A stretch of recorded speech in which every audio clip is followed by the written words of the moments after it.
right. Good morning, interwebs, and welcome to the Showdown at Frogtown.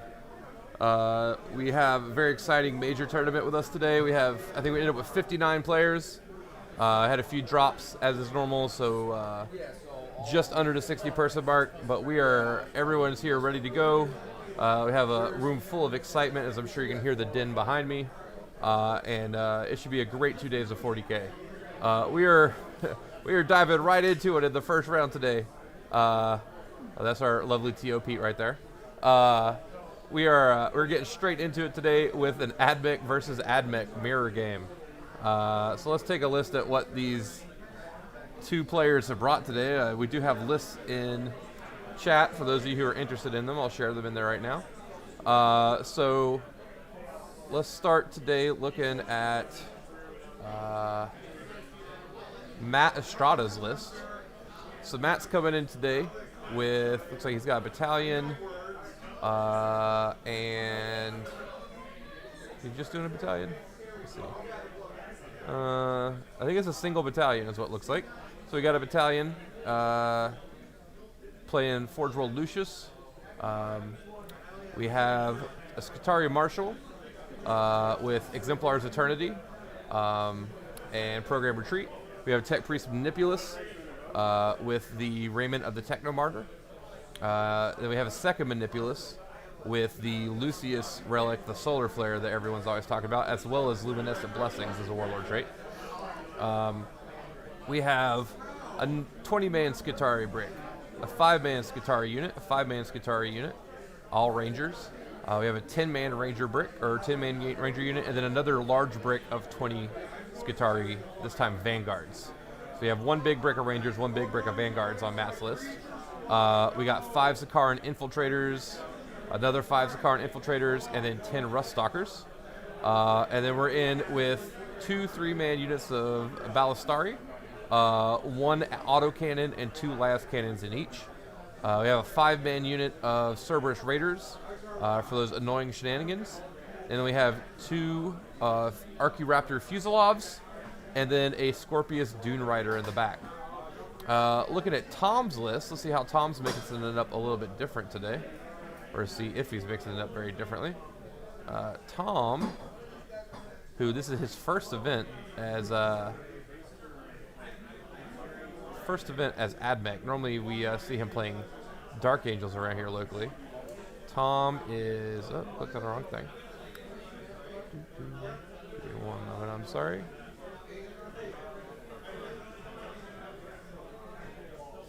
Tom's out here today rocking his first AdMech list.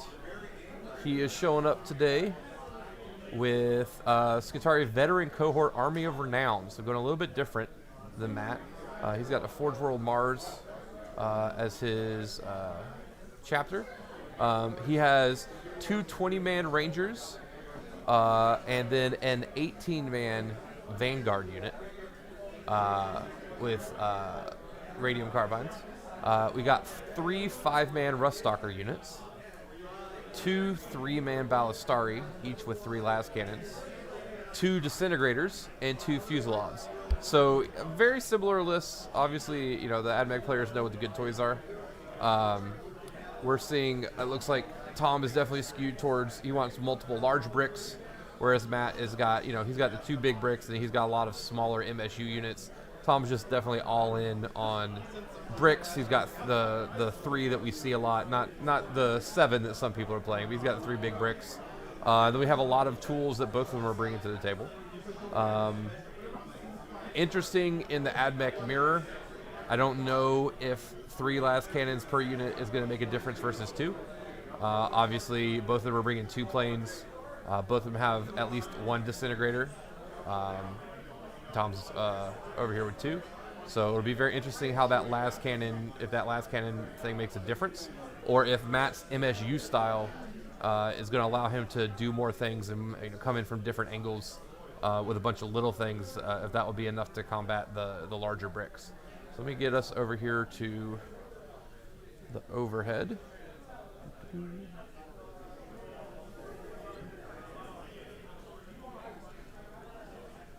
All right.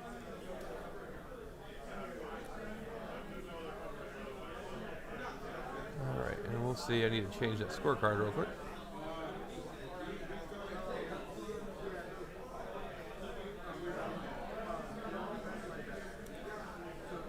All right, it does not look like players have chosen their secondaries yet. I'm sure they've already, as they've already started deploying, I'm sure they have chosen them. And we just don't have them in the app yet, but we'll get on that. So we'll figure out what's going on. And let's see. I will verify which players, which color for us. One moment.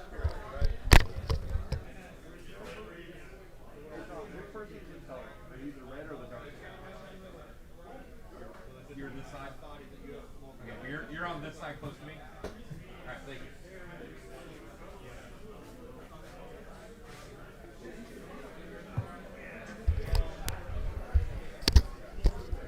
All right, so we have Mr. Tom Ogden is on the left side of your screen with the red-orange color, and then Matt Estrada's deploying over on the right side with the darker blue color. So it looks like Tom just went ahead and he's got those planes down. He wanted to make sure, I'm sure he had room to get those. As I think planes are probably a pretty good tool into the other infantry, helping clear out some of those Skitarii units. Obviously, they're not going to do much against the chickens, and chickens are probably going to pick them out of the sky. So Tom probably just went ahead and wanted to make sure he had those down in a place that he thought that if he goes first, he can actually get some value out of them, which is completely understandable. I assume that whoever goes first is going to kill the other person's planes pretty quickly. So that's just a thing, unfortunately. They definitely both have tools to deal with the other person's vehicles. I haven't seen the and we are playing without the FAQ. We haven't gotten to that point yet. So the rules cutoff for this event was 2 weeks ago. So the Skitarii weapons are still rapid fire, not heavy with the strat. Which the downside of that is that they definitely have to get closer. So there may be some caginess to the positioning here as the bricks kind of move across the table, try to make sure that each of them, don't just get lit up by the other person. So it'll definitely be interesting to see how that Skitarii phalanx maneuvering comes into play here. The planes will help with that for whoever goes first, and whoever goes second, I just assume is going to have definitely a lot harder time keeping their planes alive on the first turn. We see Matt's already brought in his blue plane over here. Looks like he's maybe have that kitted out as like a helicopter, which is kind of cool. I always appreciate a good kit bash.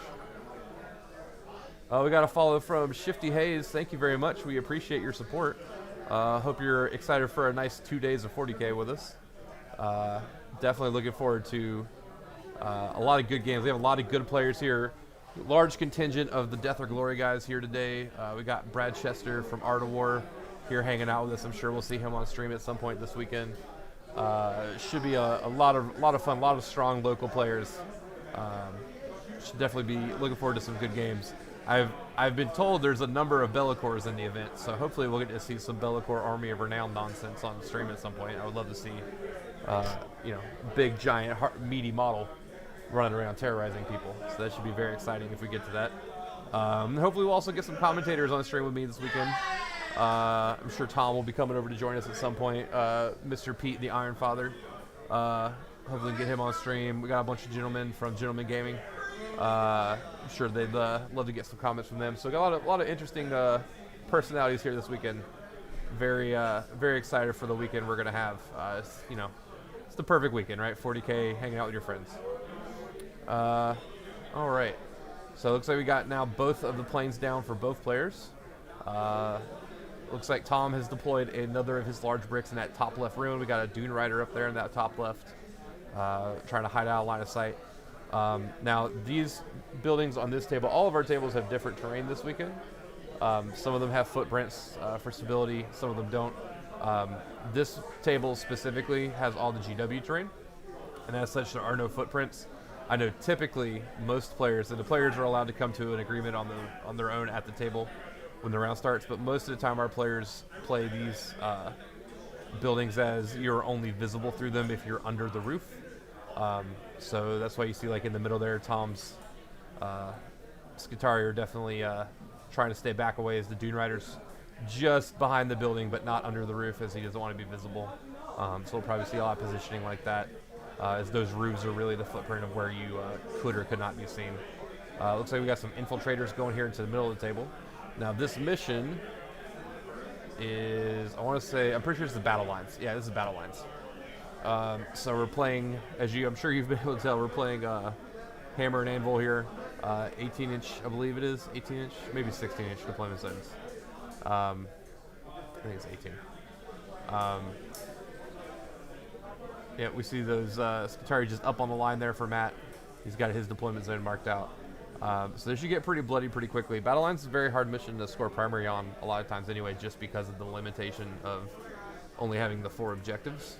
And we see both players have just already yeeted their infiltrators onto those objectives, so they don't have to take time to fight over them. We already have our first little guest star. Here we go. We have Mr. Pete, the Iron Father, our wonderful TO. Hopefully you guys have had a chance. If you've never had a chance, all right. All right, I'll go ahead and fix the scorecard while I'm here. There we go.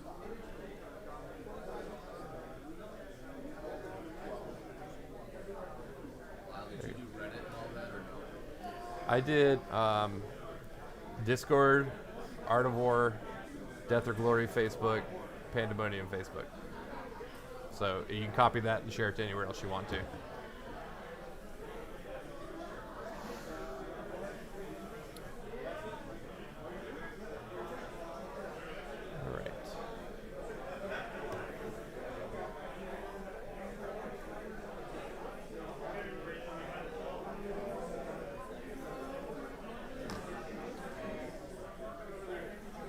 Well, you know, ironically enough, we did allow grudge matches for round 1 in this event, and there was someone who half-heartedly joked that all of the AdMech players should grudge match each other in the first round. So, you know, I don't think that's what happened here, but I think it's going to make a lot of players happy that AdMech just having to play each other first round means that some of them will have to play one less if they have hopes of winning this event, which I don't think is going to make anyone unhappy. Very interested. I don't think we've all been hearing about AdMech for weeks. I don't think I've seen an AdMech mirror actually take place. And I'm sure they've happened plenty, and I'm sure many of you out in Streamland have either participated in them or seen them or whatnot. But I think it'll be the first time I have seen an AdMech mirror in this new meta. So interested to see how much the firepower. Obviously, the last Tyrkans are pretty good at killing vehicles, but both these players are playing infantry heavy. So I'm definitely interested to see how this goes. Mm-hmm. No, it looks perfect, yeah. As the people playing it, really. I mean, it looks great on our camera, so. That's what matters in the long run. Yeah.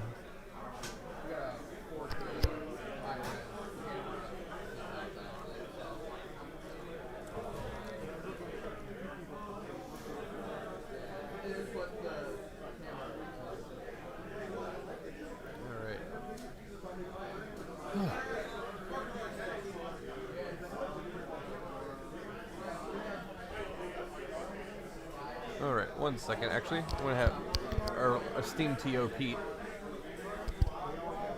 Hey Pete, can you make sure you've got your secondaries in BCP? Thank you. All right, so Pete's gonna check on their secondaries for us. We have the straight from the app link. So once the players pick their secondaries, we'll be able to kind of get a shape of what the game plan is. Hail the Iron Father, indeed.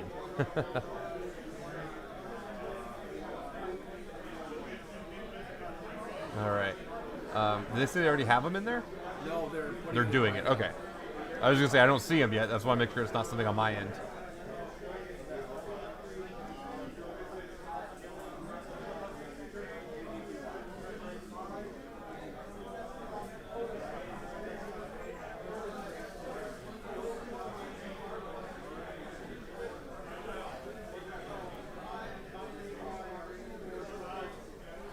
What I'm going to do, actually, let's switch to here. Pete, will you do me a favor, and will you take the camera, the side camera here, and let's just kind of give a sweep of the room, just what people are doing this weekend? Yeah, the one on the crates here. PC's gonna. We're getting a little bit of camera whiplash here. We'll just get a view. We got a lovely room this weekend. Again, we got 59 players play on our lovely DOG terrain. Different terrain at every table, but everything is kind of up to our competitive standard. If you've never been to a DOG event, we would we focus the most on terrain. We want our terrain to be good and unique and different, but still competitive. So definitely would love to have you guys come out if you've never gotten to play on one of our tables. We constantly are asking for feedback on our terrain. Try to keep it thematic, but still very, very competitive. So we're excited about that. Every player has something different. None of these rows even has the same kind of terrain on it, which I'm very excited about. I think we have 13 different themes at this event. So it should be pretty sweet. Again, we're playing on our cathedral table here at the top tables. Looks like Matt's setting up some more infiltrators over there in the corner. We'll go back over here.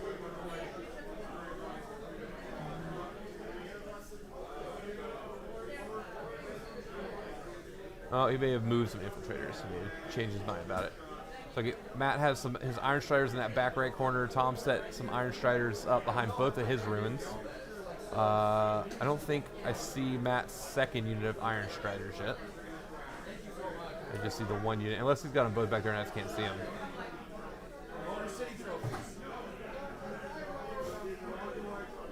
That would be unique.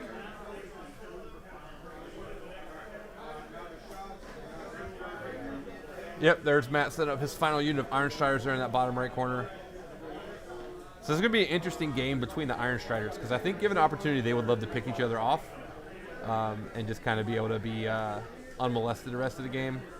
So there's going to be interesting maneuvering to both try to get angles on the Dune Riders and the other Iron Striders, while also trying to make sure you're not, opening yourself up to just being picked off by the similar components on the other side. So I'm very interested to see how this maneuvering game goes, this positioning game goes.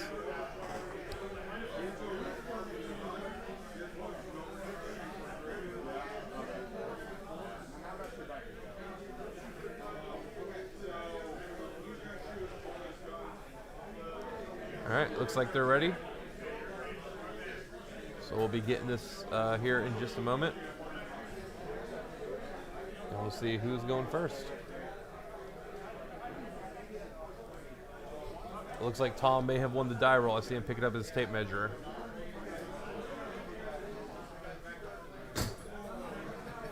Their secondaries still aren't showing up. Their secondaries still aren't showing up.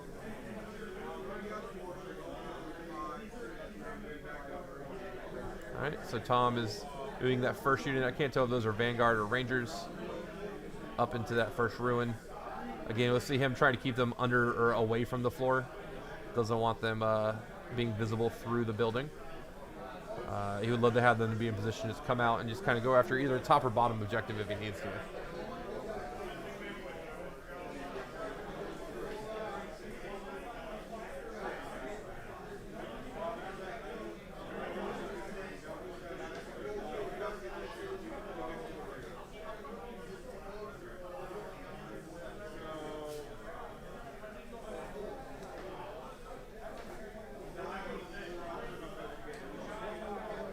Looks like we're measuring some Dune Rider distance.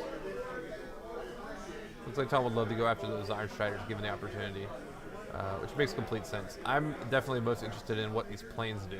John's putting them in. Okay. There's stress about time, so. No, that's fine. This is why that's why we need a table boss.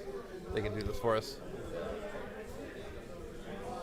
Something to consider for the future.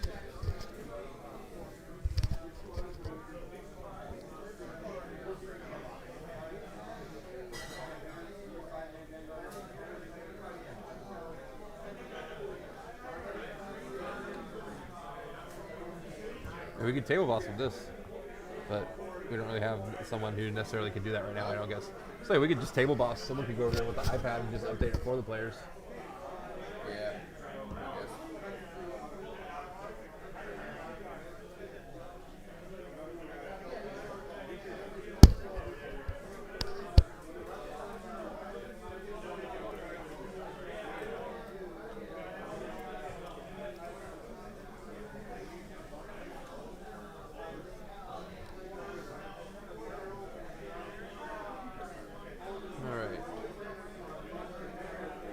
So it definitely looks to me like Tom's going to be looking to kind of set up in that central ruin to launch out on the next turn.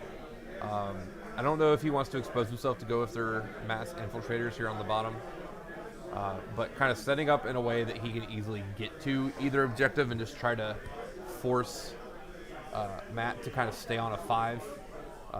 Holding players staying on or being held to 5s on this mission is like very common, just from the lack of objectives and how hard it is to hold 2 through your opponent's turn. So I like Tom setting up here in the middle, just to kind of like starfish out to those 2 objectives when he needs to.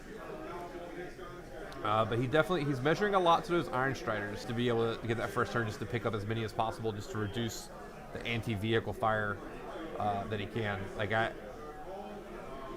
It looks like, well, I'm not sure. He's been measuring a lot to the Iron Striders. He may be prioritizing those over the planes. I'm wondering if he feels like taking out the anti-vehicle means that, yeah, I mean, it makes sense. Maybe Tom's thinking that if you take out the anti-vehicle, then there is no anti-vehicle left in the list, whereas even if you take out the planes, there's still plenty of anti-infantry, so you're not actually reducing anything there. Whereas if you can just take away one entire set of tools, that may be useful. Looks like maybe he wants to press these infiltrators up into the Cerberus Raiders on the top right. That's easier said than done for sure, as the Cerberus Raiders are known to be shifty and not sit there and let people charge them. So we'll see how this goes, what Tom's plan is here. I'm sure as an admin player, he's fully aware the Cerberus Raiders could fall back. So we'll see what he wants to do here.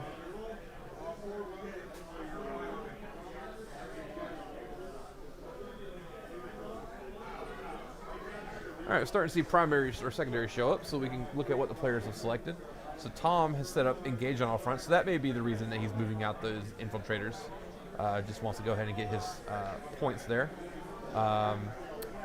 We have Vital Ground from Tom, which is, Vital Ground is the mission-specific secondary, where if you control either of the 2 in the middle of the table at the end of your command phase, you get 2 points for each.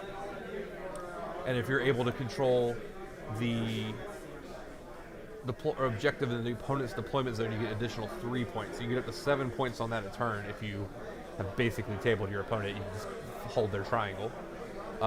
Grind them down, I believe, is the kill more. Let me double check. I always get grind them down and no prisoners backwards. Let's see. That'll be here.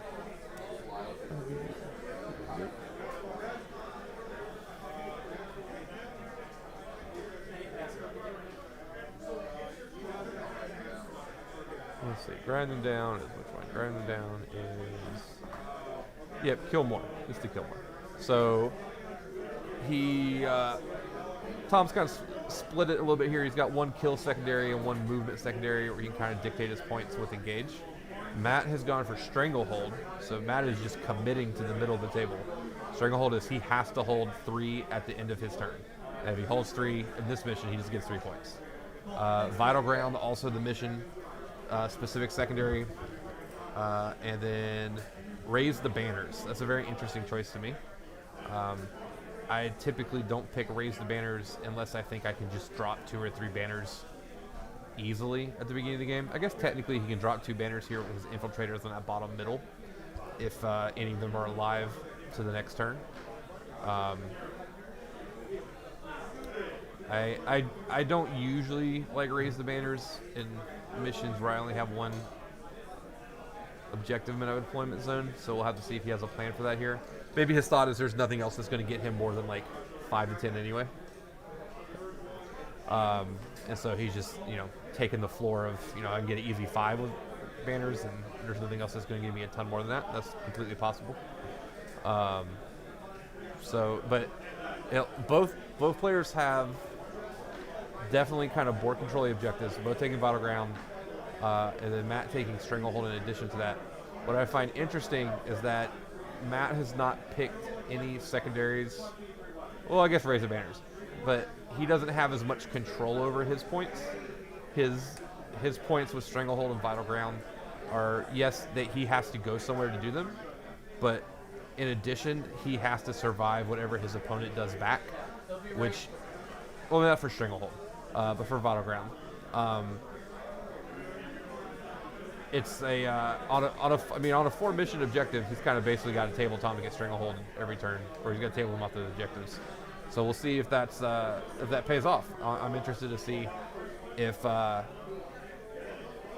we've talked about Admech being very durable with what they can do to their Skitarii. So committing to being able to remove 1 or 2 bricks off of an objective, and we are playing pre-FAQ. They still have the repeatable auto pass morale. We'll see how much that comes into play. It's Stranglehold seems a little aggressive to me, but I don't play Admech. They probably have a better idea of what they're capable of doing, and I'm sure Admech players at this point have all played mirrors. I love this. So Tom is dropping bombs on the Skitarii, on the infiltrators there in the bottom corner. I assume the stubbers are probably going to go into that also. I love this specifically because of what Matt picked with Raise the Banners. As I talked about, I don't usually love banners on a mission where I only have 1 objective in my deployment zone that I can guarantee I get to on turn 1. If he's able to bomb these infiltrators to death and then put stubbers into them, and he's got 2 Dune Riders that can put the artillery into them as well if necessary. If he can just pick up those infiltrators off that objective, he is absolutely basically maxing Matt's Raise the Banners at 5. Like, he's just capped it, which can that's a big deal when you hold a secondary that low.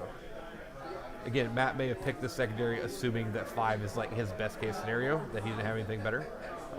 So we'll definitely see. Tom also has committed to having to kill something every turn. Hopefully multiple things, since he's taken grind them down. So I'm sure that and here we have, looks like those are some infiltrators from Tom going up, tagging that objective. So he's got 2 units of infiltrators on that top objective. So again, now with Matt having taken Stranglehold, he's got to pick up both of those off of that objective. He's also move blocked a little bit with the plane. I love Tom's placement of the planes there.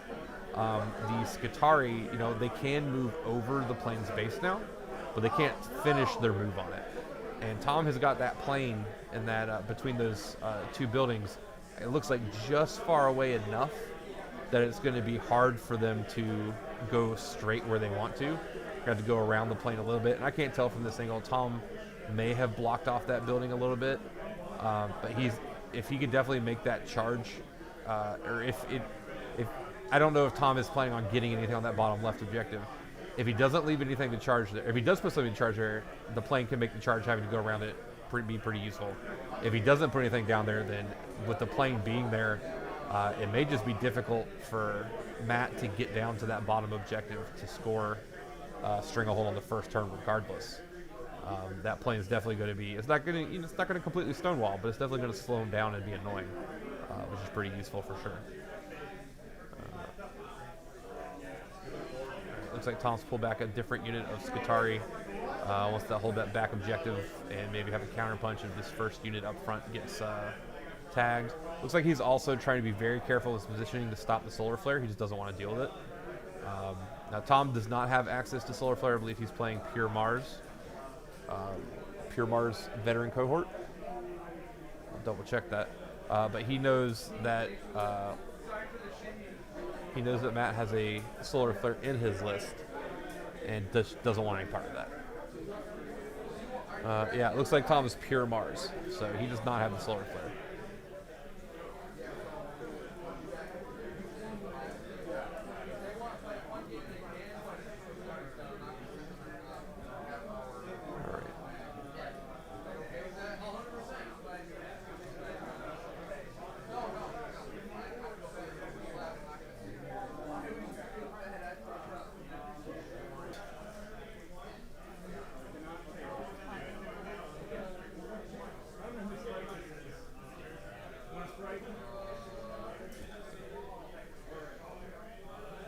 Yep, so I imagine these are bombs at the end of the movement phase going into those infiltrators. Again, this is a big deal. It looks like I'll double check the list. I can't remember. Did Matt have a 10-man unit of infiltrators, or multiple 5s? Let's double check.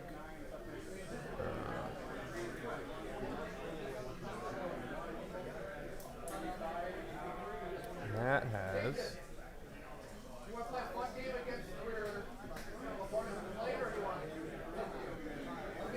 So Matt has. There may be a unit of Rust Stalkers, and there's 2 5-man infiltrators. I don't think the Rust Stalkers can get out there. I don't remember if they forward deploy. Let's look.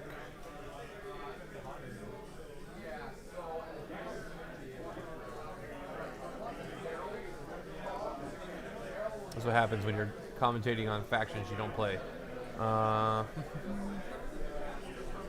it doesn't think so. Those are probably the infiltrators. So I imagine those are both the 5-mans, which definitely makes it harder to pick them up, as you can't just ubiquitously dump fire into them. So we're going after the raiders up top now. Or let's see, Tom's just dictating some things to Matt. Maybe splitting the fire between the Wild Lyle picking up. maybe splitting fire here between the chickens and the dogs, the ponies. Which I'm interested in what you guys think. Are Cerberus Raiders dogs or ponies? I keep hearing them called both, and I'm not sure which one they're supposed to be. I don't know if they're giant dogs or small ponies. Definitely would love some clarification on that. These are the questions we're here to answer. That's what our channel's about, asking the tough questions. Are Cerberus Raiders dogs or ponies?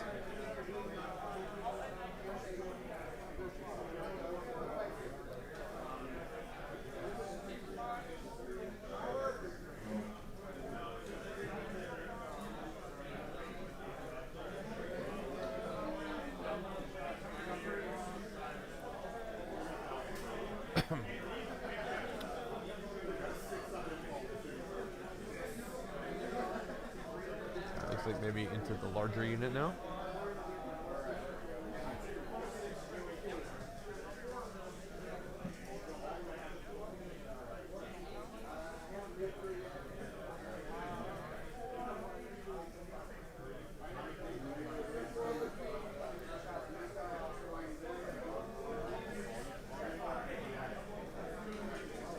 Looks like these are into the raiders. I saw some dice get put over there.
Alright guys, I'm going to try to get something set up here. I apologize, there's going to be kind of a lack of audio for a minute other than our background noise. I will be right back. We're going to try to fix this audio issue to make it a little more engaging. So give me just a moment.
we'll do a Discord call.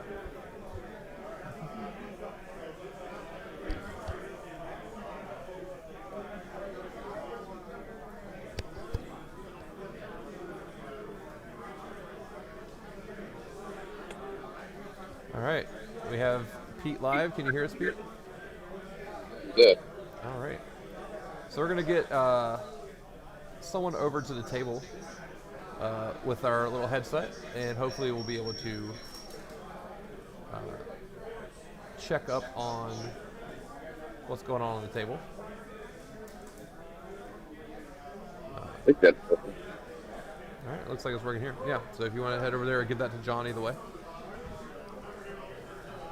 And then this way we should have a much better idea of what's actually happening on the table. What's Pete, if we have a question, you can tell John. I'll either ask you or ask John, whoever's got the headset, and you can just answer back who's doing what.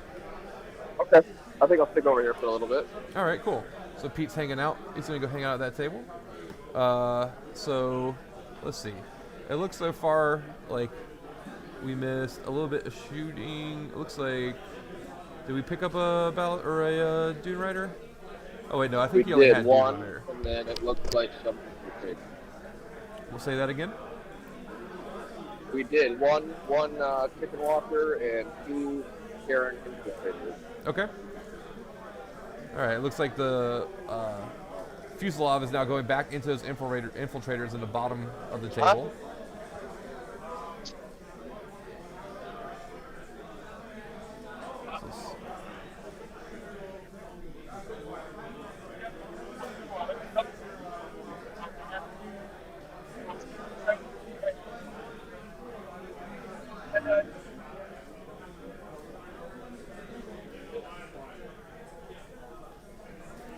All right, so infiltrators are being picked up slowly but surely.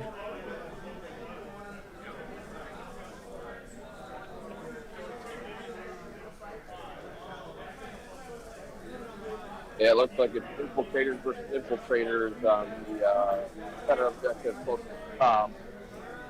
Okay. Looks like. Oh, I didn't see it, but we have taken one of the planes out. One of Matt's planes is gone now, which is definitely going to help prevent Tom from being able to whittle down his infantry as easily. Oh, yep. We put it in his box. Yep. It also looks like we took out some Rangers. Couple Rangers. Yeah, you might as well start whittling them down now. They're they're not going to go away quickly. You might as well start that game early.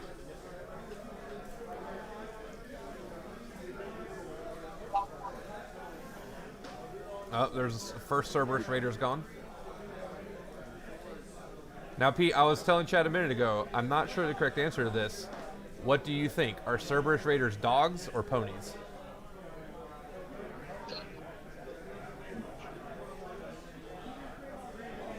I think Pete said ponies. Yeah, ponies, definitely. Definitely ponies? All right. These are the important questions that we're going to ask on this channel. You know, who is the most important? Go ahead. I mean, like at McFitzy, like McDonald's farm, you know, like you got chickens, you got ponies. Got the whole barnyard. Freaking half human, half machine farmer. Yeah, well, I mean that's just normal, right? Every barn that I've ever been to has half human, half cyborg farmers, so that makes complete sense. Rakano says both. They're just like we have half human, half robot Vanguard. The Raiders are half pony, half dog. Yeah. All right, Tom's infiltrators made the charge to the other infiltrator squad. So I'm guessing that the other infiltrator squad's gonna get wiped. Yeah, that's definitely that definitely is the goal. Yeah, I mean the taser goes is just brutal. All right, looks like Tom is lining up a charge onto the Raiders. Oh, looks like Matt chose not to use the strat to get out of there. Interesting. And then the other infiltrator squad into the Raiders. Yeah. I would say that's interesting. Normally, when I see people charge those, the Raiders just fall back, get out of charge range. Yeah, I don't think he realized that. He might not have enough room either. That's fair. Oh, he has room. got about 5, 6 inches behind him.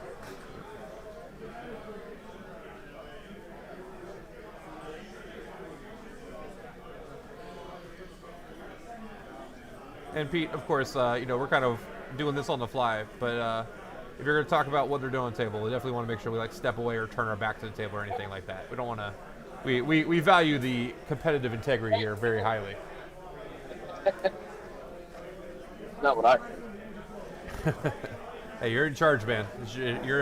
You're the one responsible for it. Well, that's the problem. I have no idea what I'm doing. Oh, well, that's the age-old saying: "Fake it till you make it," right? Well, definitely faking. All right, so the quite a few rolls going through. Not a lot of wounds though. One mortal and 3 saves. Is this the infiltrator attack or the Cerber Trader attack? Okay. Yeah, infiltrated. And it went way bad. Yeah, we were definitely expecting more than one model to die there for sure. Well, he's got the objective. I think it's kind of control, but obviously he wants to kill the squad. Yeah. You got Raiders versus Infiltrators over here. Now, hold on a second. Let me go check this list for Matt. It has 6. Are all 6, or are all of the Laz chickens in Matt's corner, or were there some in the other corner to start with? Well, no, they're all 6 were here, but there's 1 dead. Okay. That's fine. I wasn't sure, because I know Tom had his split up. I wasn't sure if Matt had split his up also. I don't know about the list, but they're all in the corner. Okay, that's fine. I just couldn't remember if there was some in that opposite corner where the Flyers are and they were gone, or if they just weren't there to begin with. Yeah. Really good rolls. That's a lot of dice. This attack is into the Cerber Traders? Okay. Yeah, he actually might be able to wipe the squad. Only 3 misses. 3 rolls.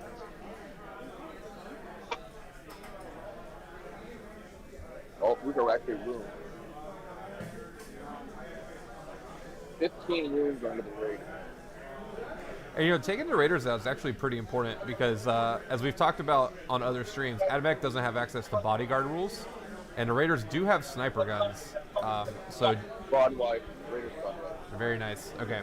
So yeah, that actually may be more important than it looks, because those are the one thing on the table that can easily go after like a Skitarii Marshal or any of the HQs. So taking that out is actually pretty useful for sure. People forget that those things actually have guns. Most of the time it's just being annoying as it's taking up space on the board. Yeah, they're harassing. Yeah. The sniper rifle, I think in a mirror match, actually probably is pretty important, actually. So very interesting there.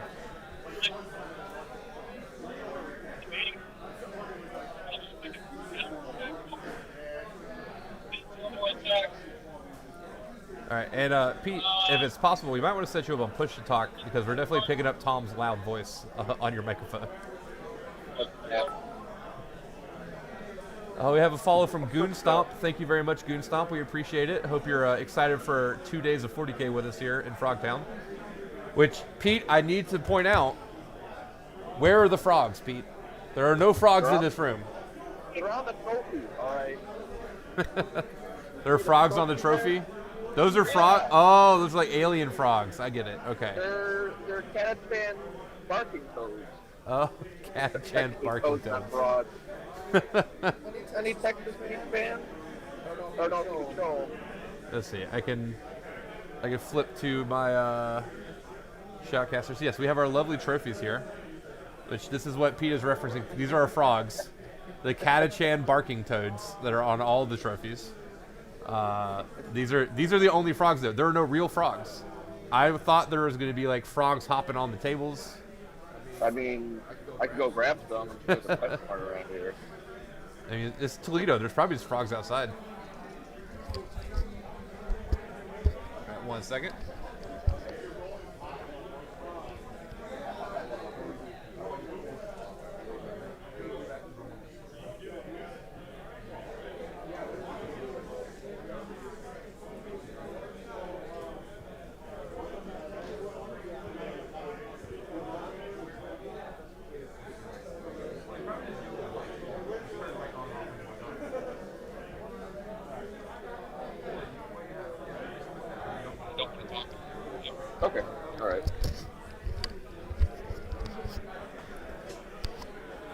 All right. Sorry, guys. We're trying something new today, and we're kind of learning as we go. So we apologize for a little bit of awkwardness here in the first round. It should definitely get better as the event goes on. All right. We'll get back over here. I'm still rolling a few dice.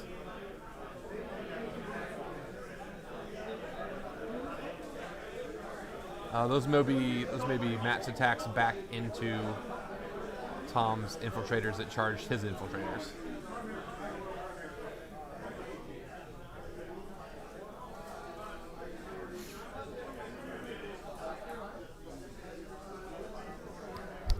And yeah, Pete, we may just can go to like Best Buy today and just get like a plugged-in headphone mic that we can just plug into the iPad for tomorrow or something. It's probably not very expensive.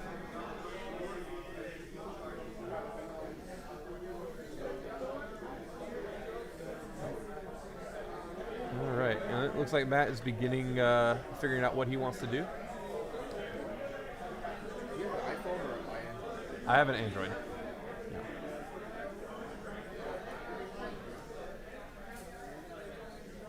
All right, so looks like Tom is probably going to be putting in his secondary score here. If not, Pete will follow up. We can get Pete to put that in on the iPad. But I don't think Pete. It looks like, well, the flyers count. So we know that Tom got a 3 for engage on the first turn. He got the flyers in the bottom right corner. Got the looks like rust stalkers or infiltrators up there in the top left or top right corner. Battleground. It's obviously going to be beginning of the next turn and grind them down. We'll see. I don't know how many units. We can ask Pete. Maybe Pete can confirm that for us. How many units did Tom kill in the first turn? I know he killed the Raiders. Did he wipe any other squads? So it looks like Tom got 3.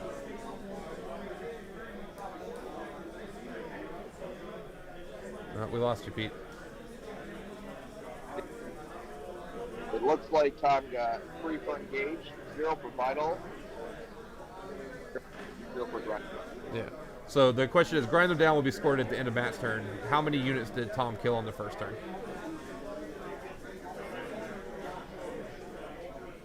Looks like 1 unit of Raiders. He didn't wipe the infiltrator. Like 1, so 2. Be 2. You've got 2 full units? Okay. So to deny Tom any points, Matt's going to have to kill 2 full units also.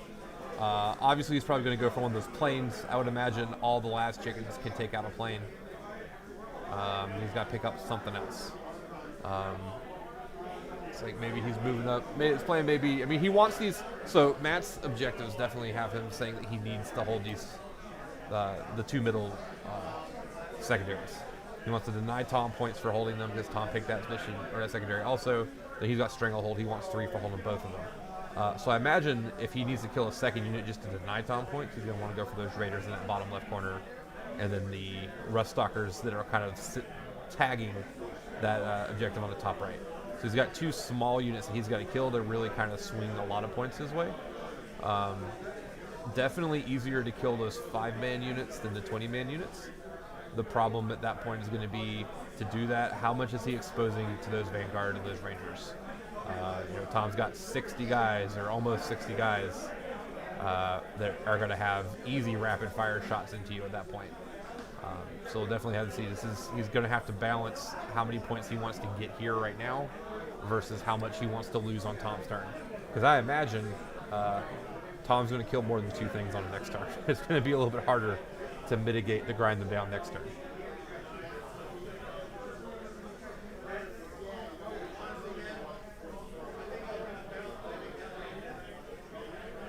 Now that is, go check.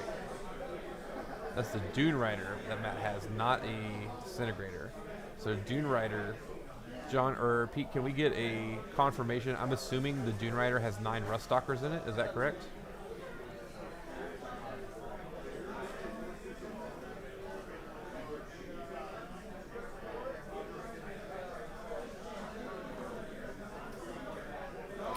Pete may have stepped away from the table for a minute.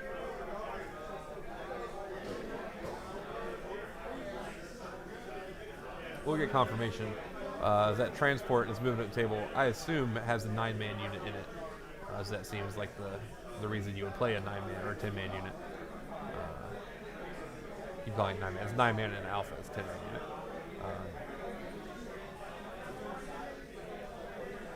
Well, he could have. There's also a 10-man ranger unit, so he could have either of those in there for sure.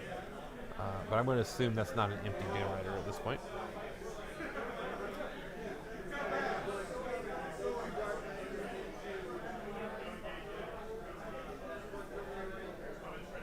All right, we see Matt has given out a lot of buffs to his 2 larger units of Rangers. With his 1 unit of Rangers, 1 unit of Vanguard.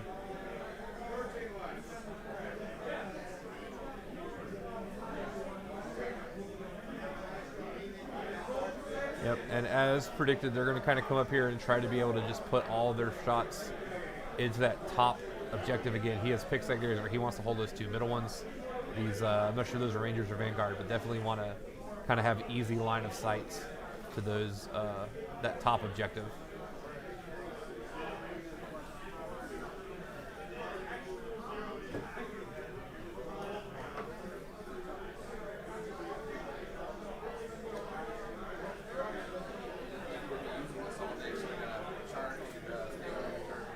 Oh yeah, I have a portable charger too. We can start charging if we need a secondary one.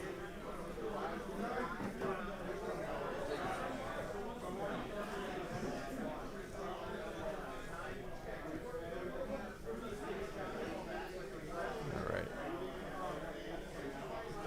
I'm not sure. Those may be rust stalkers coming through the building. I'm going to imagine the thing in the back of the table on that bottom right side is probably the other large bricks. This is maybe a smaller unit of Rangers. He does have a couple 5-mans on his list. He had 2 5-mans, 2 5-mans, and then a 10-man that we assume may be in the vehicle. So this is probably either of those things. I assume. Yeah, I'm going to assume when Pete gets back to the table, he's over here doing TO stuff for a minute. But I'm going to assume those rust stalkers or infiltrators on that bottom of the table fell back so that the rest of the army can shoot them, which would make sense for why these are coming out of the table to pop shots into those infiltrators to clear them off to get that easy stranglehold. With the way Tom committed to the middle of the table, I think he was just kind of acquiescing that Matt was going to get stranglehold this turn, and then he wanted to be in position to contest that moving forward, which I think makes sense. You can't, the only way to try to really hold it or keep it from getting stranglehold would have put 20-mans on those objectives, and it seems like it's probably way too early to expose those 20-mans to the amount of fire that Matt can put on the table on this first turn.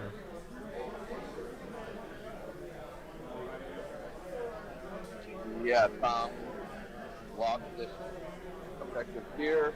So Matt currently controls 2. The third has got one infiltrator. Might wipe that squad to get him off. Okay. So we had 2 questions. The Dune Rider there in the middle of the table, what's inside of it?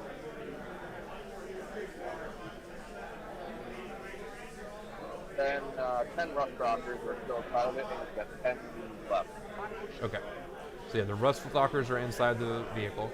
And can we confirm that on Tom's side of the table, the infiltrators for Matt fell back out of combat so that he could shoot Tom's stuff? No, I think what happened is they fought back. Okay.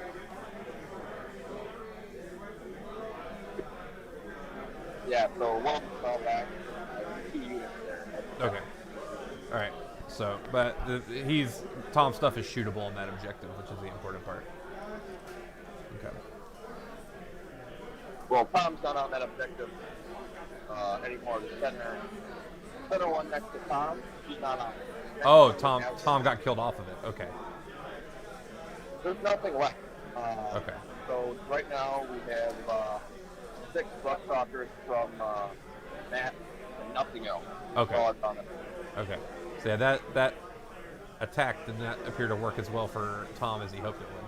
It looks like Tom just lost his first las chicken. Yeah, so Tom has 1 model instead of it. Okay. Now, did Tom lose all of his last chickens or just one in that top corner near Matt? So I know he had him split 3 on both sides of the table. Yeah, so Tom lost all the chickens. Okay. In that upper corner there. So he's down to 2 chickens left. All right. 3. Got 3. in the corner. Oh, he's got one down, like hiding in a building I can't see. Okay. Yep. By to the left of Tom. On his side of the table. There's still 3. Okay. And that was something we talked about. The last chickens trying to find angles. Looks like Matt definitely set up to be able to get an angle where he thought Tom was going to have to put last chickens. Definitely seems to pay off. Although to be fair, putting 6 chickens into 3 chickens should probably kill them. The interesting thing though is it doesn't, or at least not yet, we haven't seen shots into the airplanes. And obviously the last chickens are the most well equipped to take out those airplanes. I wonder if Matt's just letting Tom have them, which that's interesting. As them being able to drop bombs on the 20-man bricks seems like one of the easiest and most efficient ways to deal with them. Yeah, I don't know if he's got other plans to really kind of reach them down and back of them. But Tom did a great move for move blocking those 2 bricks to getting into the center. Yeah. He basically stopped them from moving 2 units. Yeah. First Yeah, one. we talked about that you know there's the change in 9th edition where you can move over flyer bases, but you still can't stop on them. And Tom definitely positioned both of them a few inches away from the bricks to where they couldn't easily go where they wanted to without landing on the bases and having to stop there. So they really do still get diverted, which is a really good play. And it looks like Tom, I don't know if this is intentional or not, but definitely has pinned the last chickens back a little bit. I don't know how much they wanted to come out, but you see the infiltrators up there in the top right corner forming that nice line in front of the last chickens, kind of prohibiting them from going anywhere. I don't know if they would have come out, but anytime you can stop your opponent from moving, it seems like a good thing.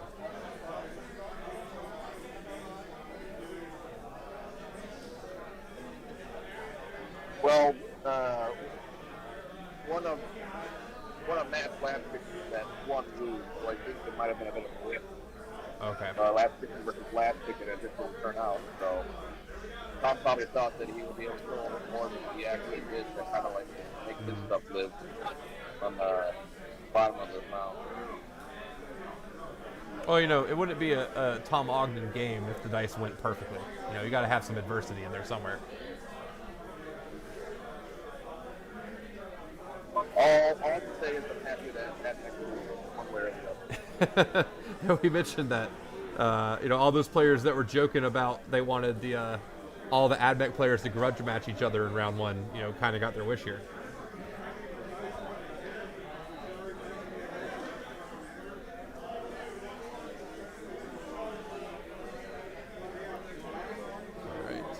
All right. So what's shooting here? It's a lot of dice. What's shooting? Find out. I'm going to imagine this is a infantry brick of some sort. There's just too many dice. It's the guitar.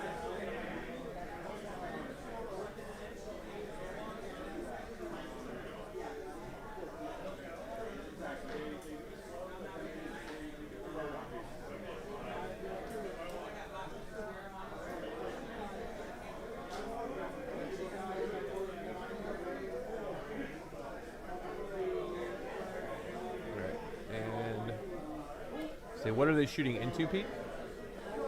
They're clearing out the squads for the last ticket. Oh, okay, the infiltrators. Get them off the, try to get them out of the way. Makes sense. So this is that top brick, it looks like, from Matt. They're shooting north into the infiltrators that are directly above them, it sounds like. Yep, there we go, they're gone. Yeah, that sounds about right. You would not expect 5 infiltrators to withstand all that.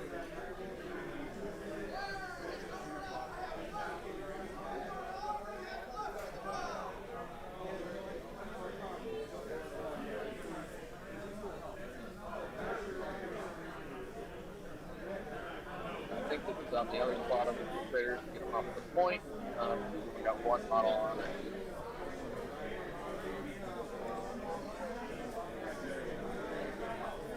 Now, did you say, does Matt have a model on that objective, or is it just Tom has the one No, model on it?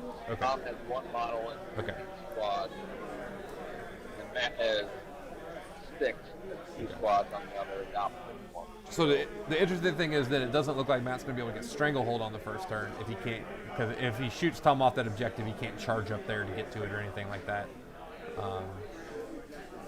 Yeah, I think that might be a misplay. Obviously, I'm next to tail, so I can't discuss credit. Yeah, we'll see. It may just also not care. It may just be like, turn 1. Yeah, that's may not matter. Nobody Yeah. else has affected. Okay.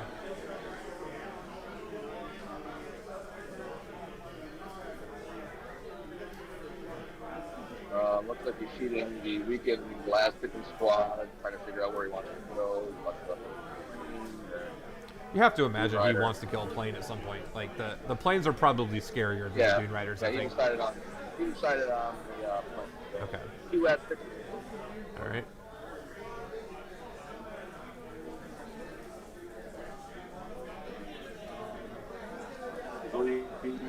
He goes through on the plane. It's probably a dead plane. Yep.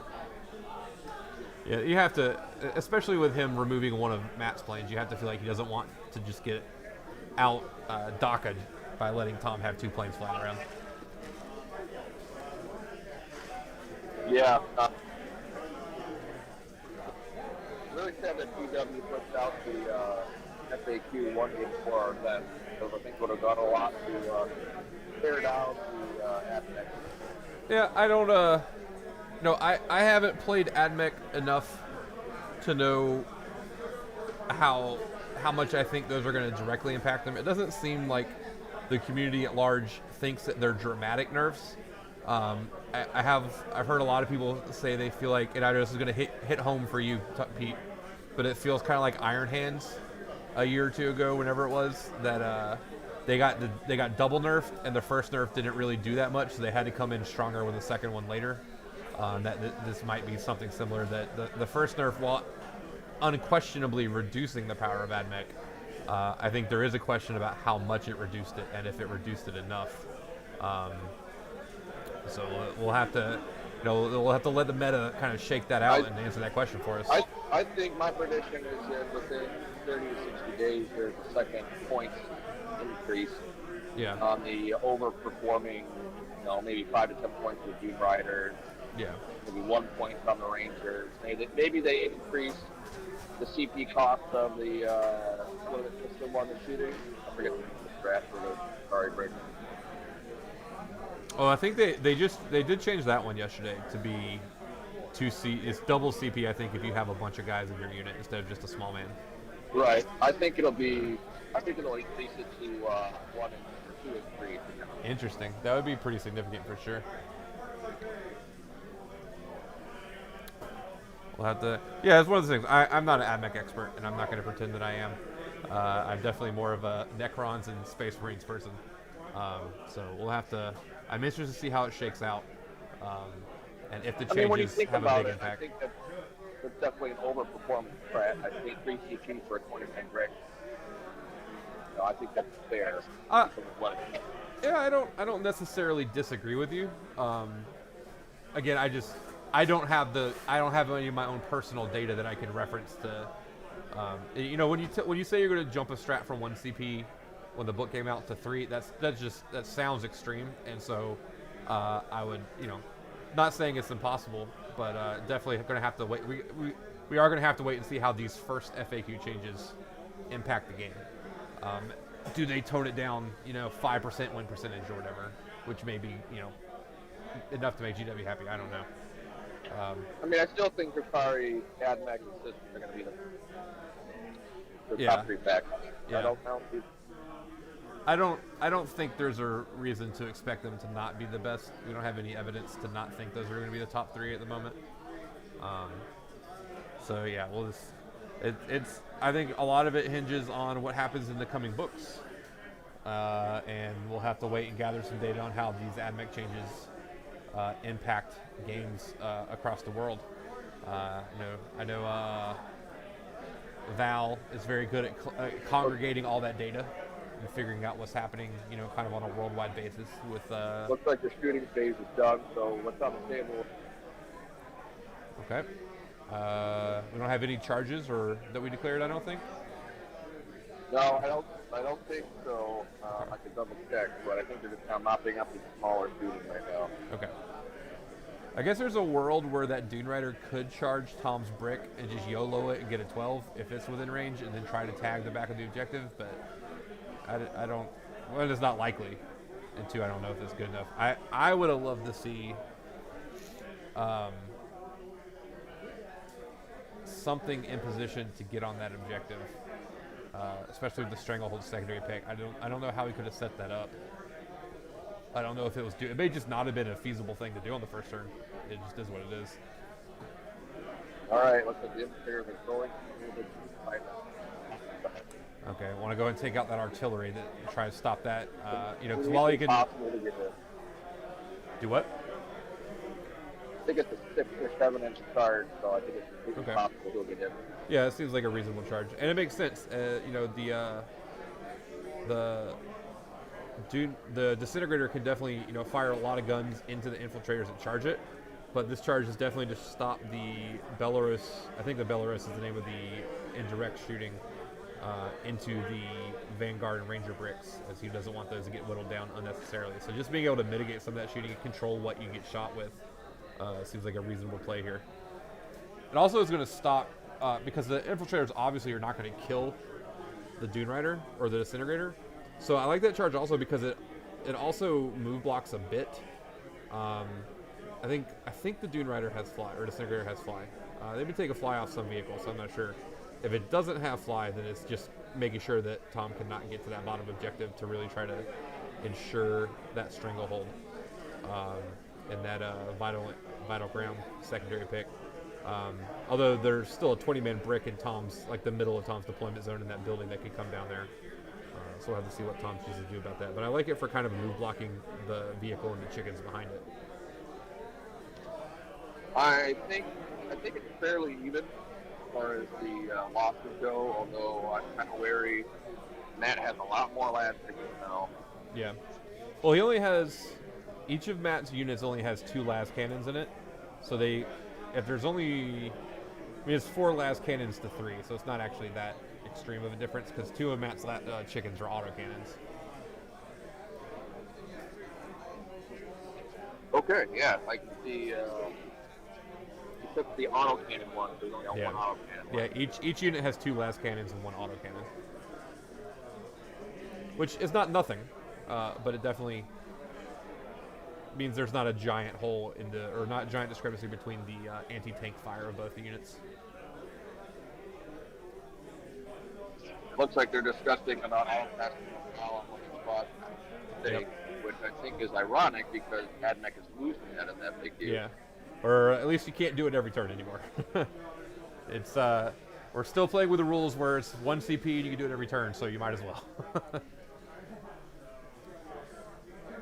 That's, I think, the biggest change. That's the nerf I think that is going to hurt the most, because that was one of the most powerful things that they could do is you just like kill half of them, and they have bad leadership, like I think they're leadership 7, and try to get them to run that way. The auto passing every single turn was just obnoxious. So not being able to do that every turn for 1 CP is going to be a big change. We lost you. He said something. He broke out. Cut out. That's Professor's table right now. So he's playing against that.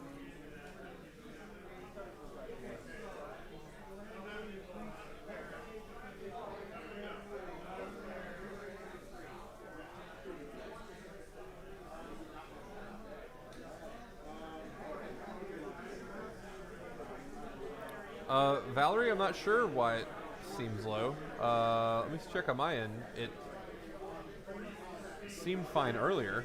Let me double check. I just walked over to Brad Chester's table, and they are just starting round. They're just starting round 2, 16 to 23. That's a pretty big difference there. Well, I mean, there's an hour gone out of the rounds. I don't know what they're doing. Maybe old man Brad is playing. Let's see. What is this streaming in right now? Yeah, Valerie, if our video quality is lower than normal, as I'm looking at our Twitch, it does look a little bit lower than normal on our overhead. So we do have like a 4K overhead. So we've worked. We spent, what was it, 6 hours yesterday getting the tournament set up, trying to make sure the stream was working adequately. We've done what we can, but we have had to make some concessions on the networking and the Wi-Fi network, and that may have affected our quality a bit compared to previous streams. Hopefully it's still enjoyable, but yeah, that's not a 4K camera shot. I agree. Is it like down to like 1480 or? When I logged into Twitch, it looked like it was 720. But like here, let me see. And I think they said it's working now, or it's working better. Yeah, I think it just dipped. But we'll keep an eye on it. We'll keep an eye on it.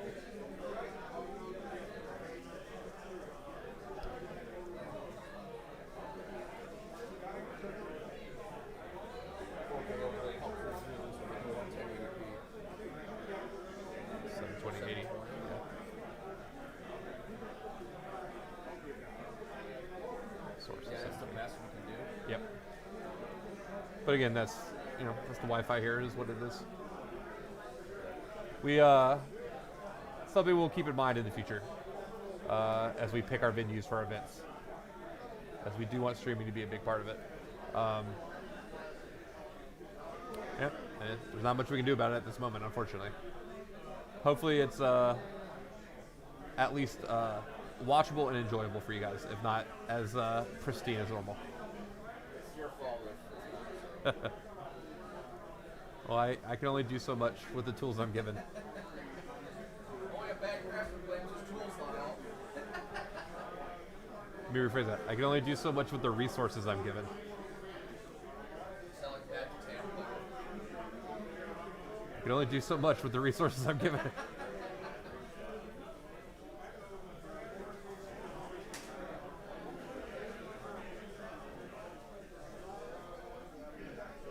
All right.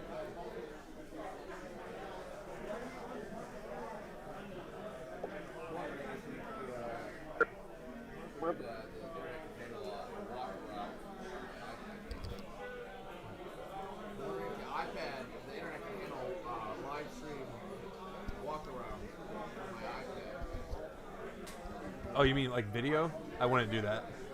I would not do that. Yeah. This push talk's really. Yeah, we'll have to talk about that later after round one. We'll see what we can do. Yeah. Johnny, who's playing today? We got almost. I think Pete, you would know better than I would. Looks like almost every single Death or Glory person is here on the main teams. Yeah, we unfortunately there's so many of us. They got just paired against each other because Yeah. there's so many. It's hard to avoid when the whole team, when half the tournament is Death or Glory. So we got most of the Death or Glory guys. I don't think as many of the Fort Wayne guys are here. This is obviously a bit of a haul for them to get here, but the Ohio and Michigan people are here. We got Tom on stream right now. He's playing the Red Ad Mech. We got Brad Chester here today. We got a couple other people from Gentleman Gaming. We have Snigs. I think is Pajama Pants here? Or just Snigs? Pajama Pants just had a baby, so he probably couldn't play anyway. Yeah. He's probably literally right now trying to sleep unsuccessfully. We got Snikowski's here. We got, I forgot, what was that gentleman's name? I forget. Kramer. Kramer's here. I think was I correct that Kramer brought the giant flying Tyranid? The big one? Matt, so Kramer's friend Matt brought the Kraken or the Harridan. The Harridan, yeah. But Kramer's not playing it. He brought it for somebody else to use? That's his friend Matt who drove it. Okay. But there is a Harridan playing today, so it's just an important thing. Yeah, so flying around, being big and awesome. Yeah. But yeah, as far as like top name players, we got Tom and we got Brad. Those are probably the two most well-known guys. We got a bunch of Yeah, we had, unfortunately, as happens with these events, some people had to drop out. Unfortunately, we had Michael Sarapata had to drop out, and he top 3. Was he the AdMech player who made top 3 at MCM? Yeah. So he top 3 with AdMech before their codex back at Motor City. He's one of Scari's. Yeah, he works with Scary a bit. Yeah. I don't. Who's the other person you said dropped? Someone else you said dropped that was unfortunate. Hernandez from California. Oh yeah, our Road tour. yeah, one of the Mr. Hernandez, one of the gentlemen that they discussed the list on the Frontline Gaming podcast, unfortunately was unable to join us. So I think the smart money would be on if you want to take Tom or Brad versus the field, you would probably take Tom or Brad. Those are probably the 2 most accomplished players in the event. Obviously, there are a few people here who have beat them in the past. Death or Glory guys have beat both of them before. The Gentleman Gaming guys have beat both of them before. So it's definitely possible. But just based on a lot of averages, Tom and Brad are probably the 2 most likely people to come out of this. We got Tom on AdMech and Brad on Drukari.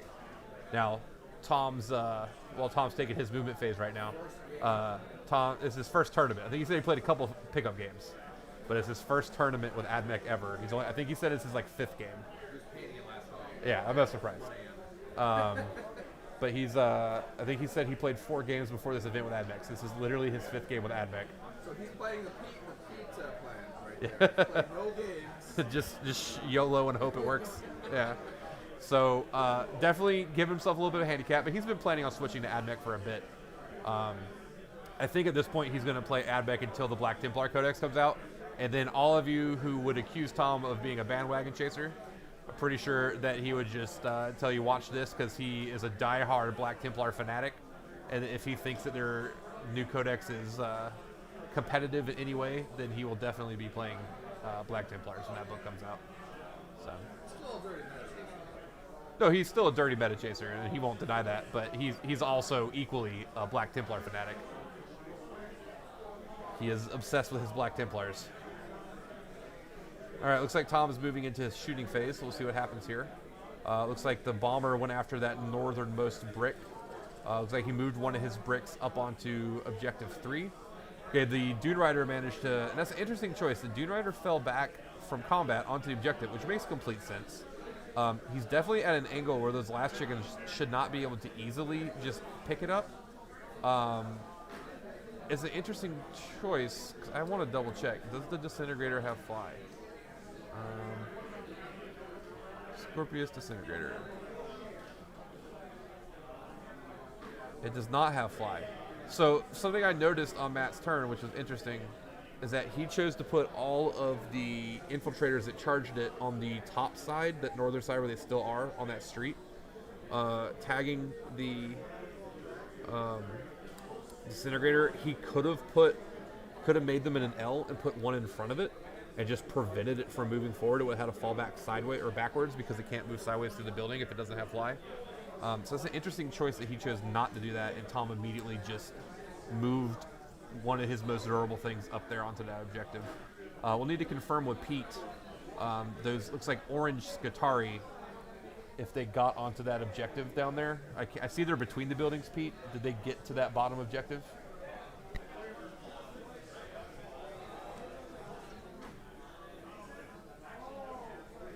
No, they did not. Okay. But I'm going to step away from the table. The Dune Rider's on it.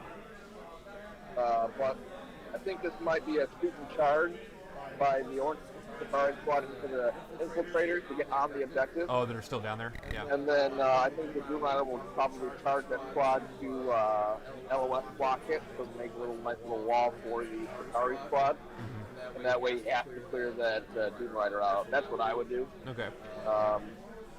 So yeah, he's got the orange Scutari in position to basically use the second movement phase and then charge phase to go somewhere that they'll easily make. It's not a very long charge, so that makes sense.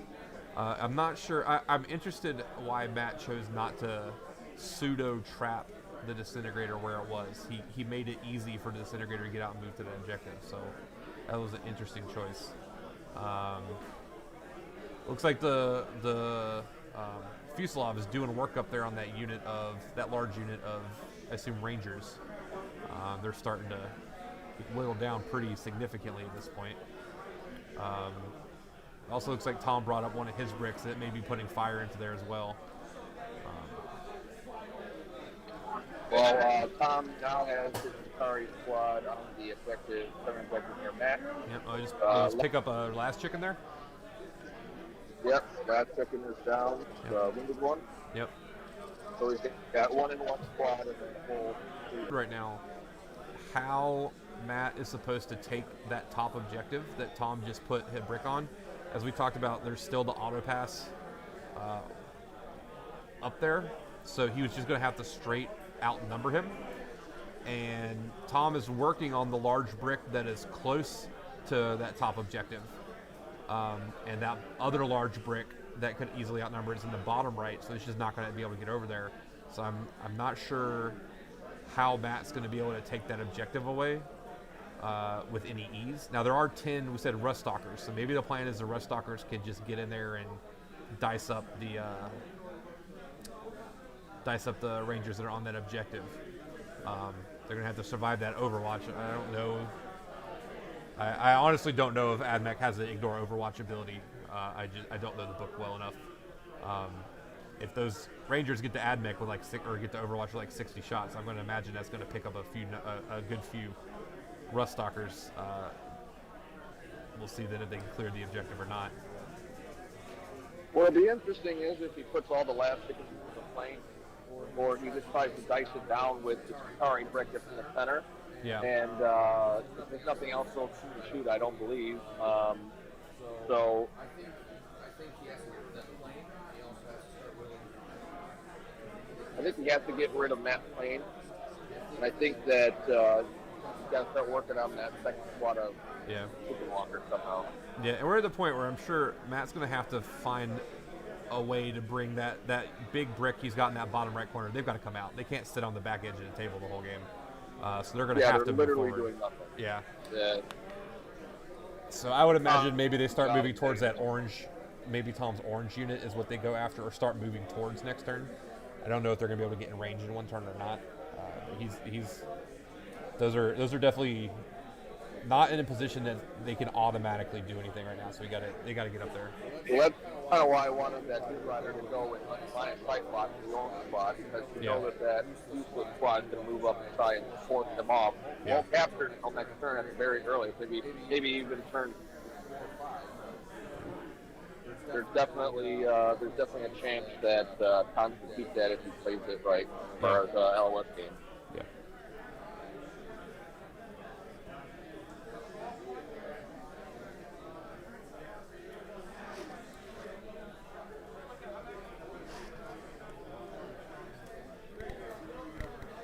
Pretty close right now. I honestly don't know who's gonna win. Yeah. Do we can we give them a update on their scores? You can put the scores in for them, or maybe after Tom's turn, because he didn't put his turn 2 primaries and stuff in. I'm gonna wait for Matt to go, and then I'll make them score out In turn 2.5. on turn 2. Okay. They need to score up.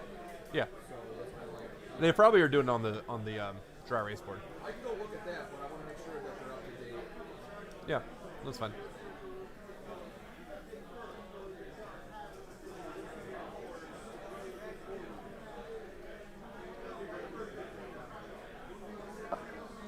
It looks like Tom got 5 to primary.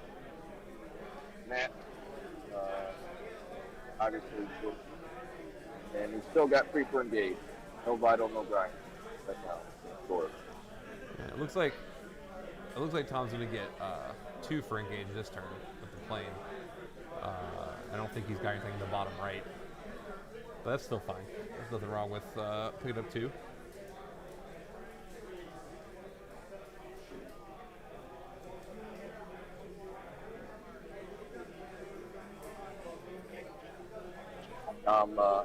Tom forgot his Wrath of Mars. He used display there. Oh, he forgot Wrath of Mars. Forgot it. Correct. Yep, new book, who this? Can't remember all the strats. big misplay. So that's on that orange squad too. So Oh, that was a lot of shots. Yeah.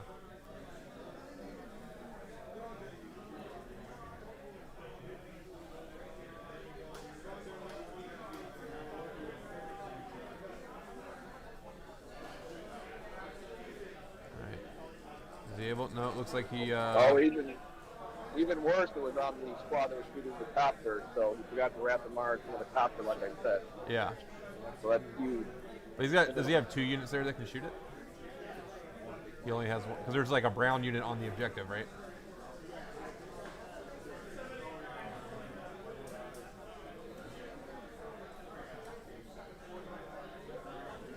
Looks like that one on the objective is a full blob, but there's a 3-man kind of to the, I guess it'd be towards the left of it. You're looking downrange. So Okay. forgot to wrap the Mars on the full brick onto the plane with probably, I don't know. That would do work. It would do work, yeah. All right, looks like Tom just picked up some of the infiltrators that were down there near the Scorpius. Took them out. Or no, those are the ones that were trying to get over there and mess around with the last chickens. So those are gone now. There are no infiltrators in the way of the last chickens anymore.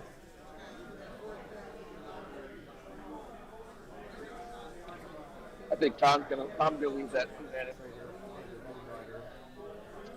Tom's gonna leave. I hope to God he leaves that 2-man there next to the Doom Rider on the orange squad. Yeah. For the sergeant. Hour and 11 minutes left. Yeah.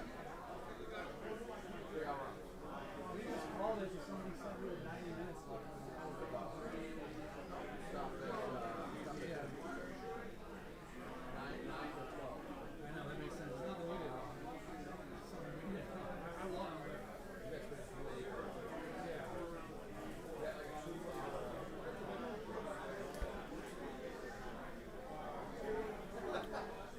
Great.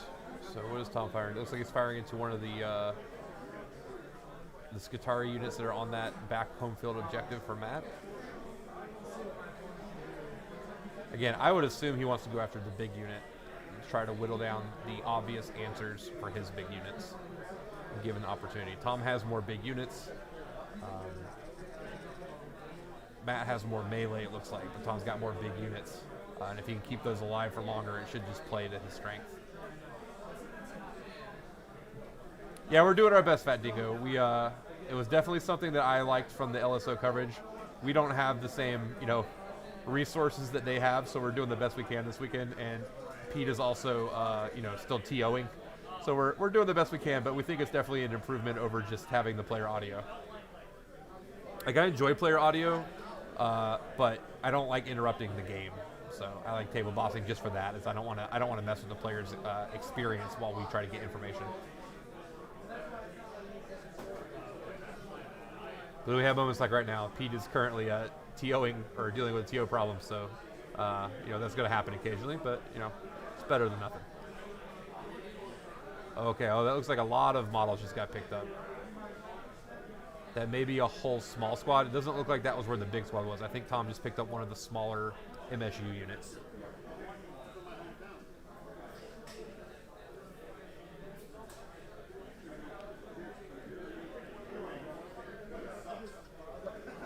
Yeah, it was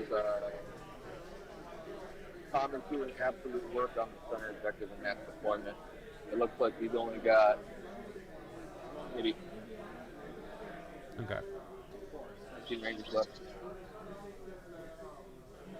Oh, Fat Dingo, you were the table boss for LSO? Oh, you did a great job, man. You guys all did a great job that weekend. I was the fat guy in the blue shirt hanging around on Sunday, so appreciate it. I think that was my favorite. The finals were definitely my favorite viewing experience because I definitely was sitting there watching live, but had the audio for the stream in my ear going. Definitely made it more enjoyable, just kind of getting to watch or being able to hear the players by sitting near the table, but also hear the commentary and discussion and strategizing over my headset. It was like my dream way to watch a top table match. I think Tom's play right now is to clear out that center objective and Matt, and then Matt will have to make a giant decision to move that useless block over to hold that center. Yeah, which is not what he wants to do with that. Yeah. No. But I think one more round shooting, Tom will have those two squads completely wiped out, Yeah. and then he'll have two characters completely in the win. Yeah, it makes complete sense too, because looking at Matt's secondary choices of having Stranglehold, he has to hold 3 objectives.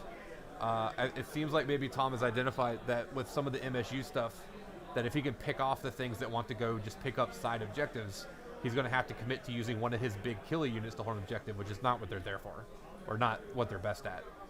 So if he just reduces his ability to easily hold 3, then he's just not going to get any points on that secondary ever.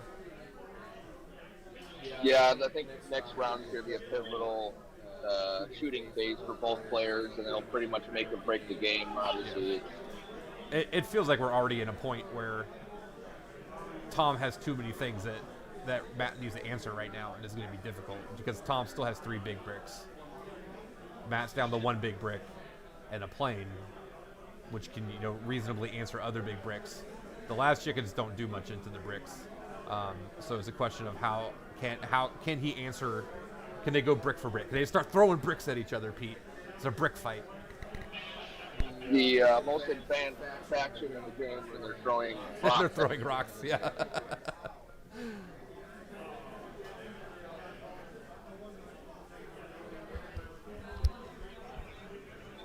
Looks like the Mech copter is. All right, here's the charge from the orange brick we were expecting into the infiltrators. We'll see if Tom does my little trick. I want to see if I'm right or wrong. I think it's a smart move to do the Dune Rider. I don't know. It makes sense. I'm not, the Dune Rider is going to have to. He can only block that ruin on that side, and like Tom's not even pulling all the things into it. So we'll have to see where does Tom put the orange brick, because if he there are places he could put it that you couldn't block line of sight. So let's have to see what Tom decides to do with the movement here. Like if he kind of does what he's doing and then tries to string the rest of them back like behind the left side of that ruin, it would be pretty feasible. So we'll have to see here. Looks like that building got moved a little bit, but I'm sure the players are okay with it. It's not the end of the world. Yeah, see, that's what I was wondering about, Pete, is that now there's like a little tail hanging up there. It's going to be hard to block that.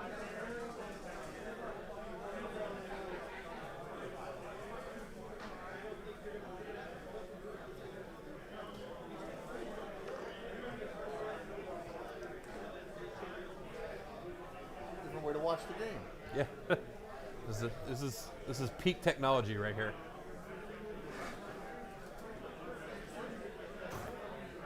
So is he already activating the Skitarii brick? Does that mean he's not charging the Dune Rider or the Disintegrator? That's correct. Okay. So he's going to keep it like it is. Okay. Well, and it makes sense too that the Dune or the Disintegrator is on the objective. So not only does he have to kill all of the Skitarii, he's got to kill that too to get him off the objective. It seems like that big brick is too far away to realistically expect to be able to charge the Disintegrator.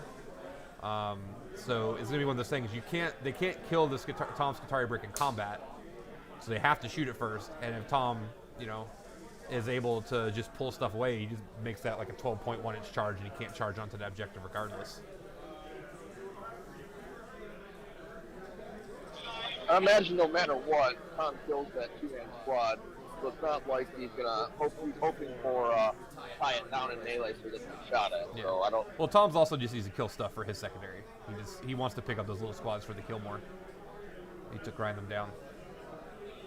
I don't know. I'd rather lock them into not shooting, like wrap them. Yeah. But he can also just, they didn't lose enough to automatically fail that leadership, so that's fair. I don't know where the guy with Solar Flare is. That's always the thing. I know that as a Necron player, you can walk the dude with the Solar Flare over and then Solar Flare them out of combat to get them out of there. But I don't know where that guy is on the table. The planes, their bombs are in the moving range, aren't they? Mm-hmm. Yep. Theoretically. I guess can you bomb your own stuff? Tau can bomb their own stuff. I don't know if AdMech can. No, I don't think so. I just have money. Yeah. I've played against that with Blood Angels, where you try back in 8th edition where you would try to wrap Tau. They had a strat where they could just it was like orbital bombardment, but they hit their own stuff. And you would orbital bombardment the thing that was wrapped so that the rest of your army could fall back. I was playing Death Force 3 like 2 editions ago, or 1 edition ago, and I had Khorne, a set of Khorne Berserkers into my Lehman Rush line. We had like tagged 3 of them. Killed him in the movement phase, and my Lehman Rush could still shoot. They Nice. hadn't fallen back. It's pretty good. All right, so it looks like Matt's starting his turn, taking kind of stock of the table, figuring out what he needs to do. Tom has definitely put him in a unfavorable position here. Again, Matt picked Stranglehold, and Tom has made it. He's got a big brick on both of those objectives. So not only does he need to kill one of them just to not let Tom have a 15, if he wants to get any points, he would have to kill 2 bricks, and that seems nigh impossible. I guess it's not impossible, but it seems pretty close. It'll be pretty hard. Pete's going to go and check on secondaries, and we'll see if we can get that updated for our scorecard.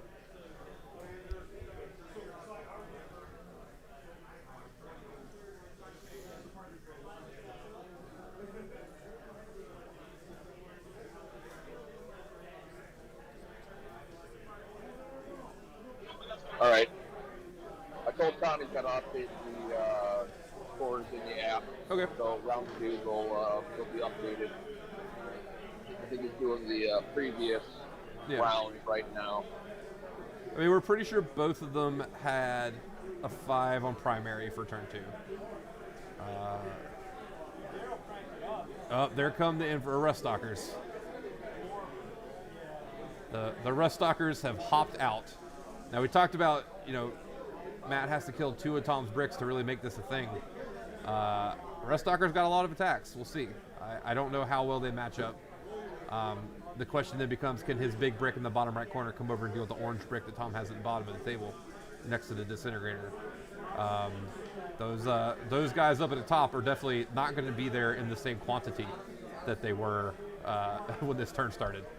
But the problem is, Tom's got one more brick kind of back around where that blue plane is. Not as big as obviously the plane, bombed them. But he's going to be able to answer. We'll see if it's a strong enough answer. Yep, here comes the brick in the bottom. Oh, looks like they're getting solar flared up. That makes way more sense. That makes sense then. Because we were questioning if they would be able to make that charge. Solar flaring them forward. Yeah, that makes a lot of sense. Okay, so the question is going to be, I assume that he still needs to shoot them to try to pick them up. I assume we can't just kill them in melee.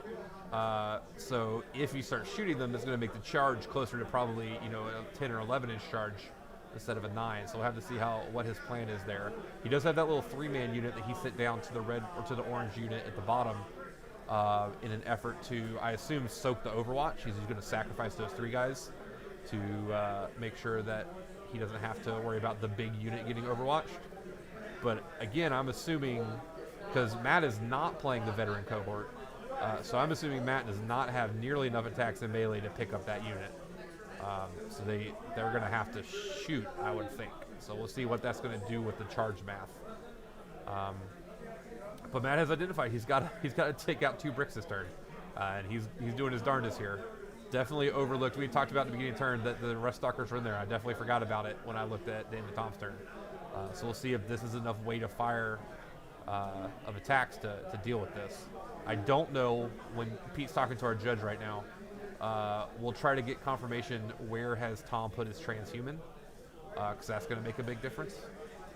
All right, the Dune Strider is coming up. I'm not sure what it's doing.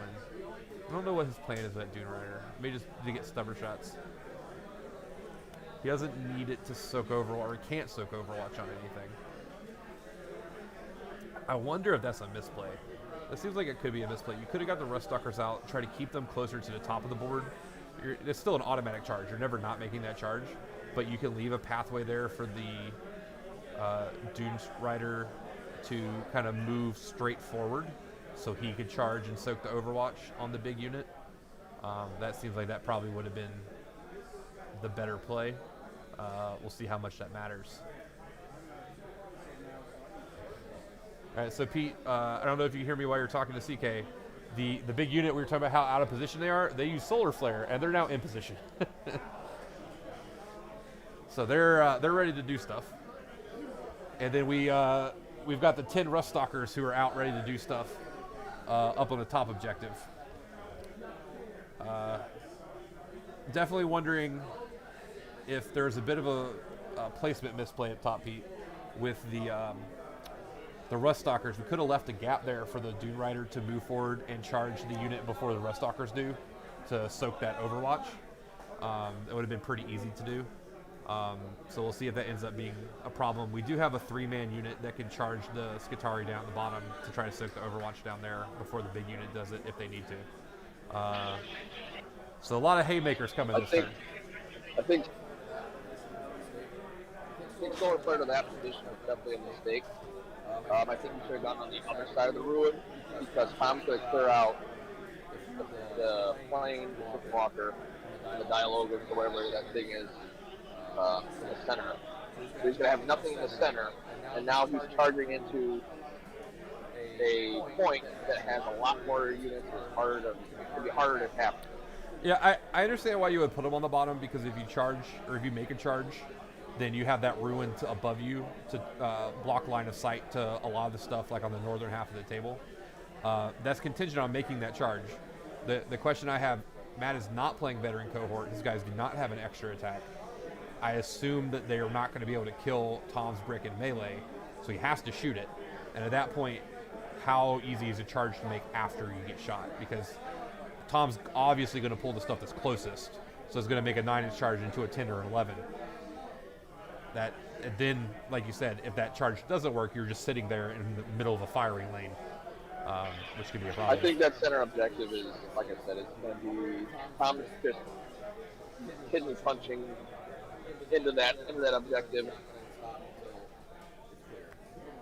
It's not going to stop the kill play. There's no way that. Yeah. There's no way that he doesn't clear the stuff off this next shooting phase. Yeah, and it again, it's a question of, both players are throwing, if they're throwing haymakers, taking out bricks. Matt has picked Stranglehold. He's got to be able to stranglehold things. He's got to have enough units to stranglehold things. So we'll see. Like, I like how he brought the single Ballistari down. Like we talked about, he's just taking things out of those objectives. That single Ballistari can come down and try to hold that objective. All right, there goes the last plane for Tom.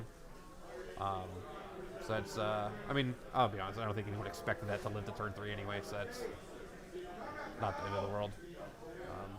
Especially not when he kind of undershot the Ballistari on the first turn and wasn't able to pick him up like he wanted to. A little surprised Matt's flyer is still alive, to be honest. All right, what is this shot going into, Pete?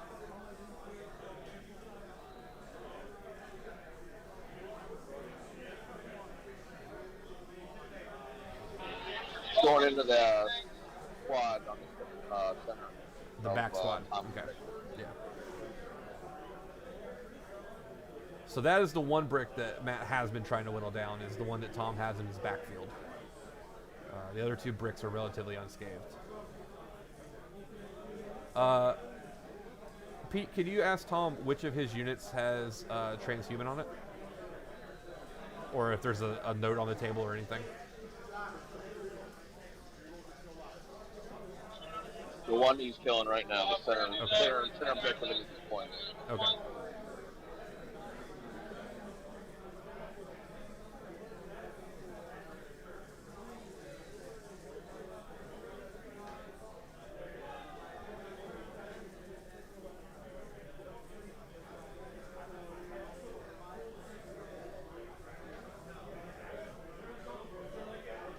I do love how this match kind of looks like a car crash, and like both players like have very little in their own deployment zones, and it's just like 2 waves just like hitting each other face on in the middle of the table.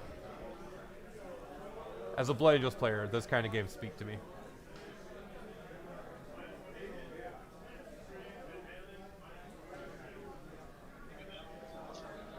To be fair, I think the models on the table are pretty even. Yeah, it looks pretty close right now. Once that plane goes down, I think that we cut down on Max. maneuverability quite a bit. I think Tom has to build his last one, but I think the thing that really matters to me is that we're going to have to see what happens to Tom's bricks here. We're going to have to see what do the Rough Stalkers do, what does this solar flared unit do, what kind of brick or what size bricks does Tom have left afterwards. I think it's just going to come down to I want to see how these comments go, and I don't actually know how the weapons match up. I'm interested to see what Matt's plan is at the bottom, because I can't imagine the plan is just to charge at the bottom. That just doesn't make sense to me. Oh, yep, nope, he shot it. Tom has now pulled all the closest orange models. That's like 10 models. That charge is now like got to be at least an 11-inch charge.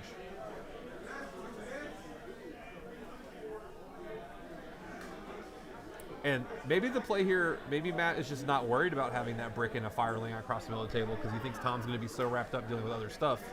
There's no FAQ for this event, Fat Dingo. Our rules cutoff was 2 weeks ago. We did not feel that anything in the FAQ was egregious enough to make an exception to that. Well, it looks like Matt is going to probably charge the Blue Rider. How many Skitari does Tom have left on that bottom objective? Does he have 0. any? Oh, they all died. Okay. So Bad. yeah. So if he makes the charge with the 3-man unit, then he'll just have that objective. He doesn't have to soak Overwatch with anything anymore. Okay. So now it's going to come down to can he pick up the other brick with the Rust Stalkers? Because at that point, if he's been whittling down the 3rd brick, Tom's going to be almost out of resources all in one turn. He will have killed basically 3 or 2.5 bricks in one turn, which is not what Tom wanted to see.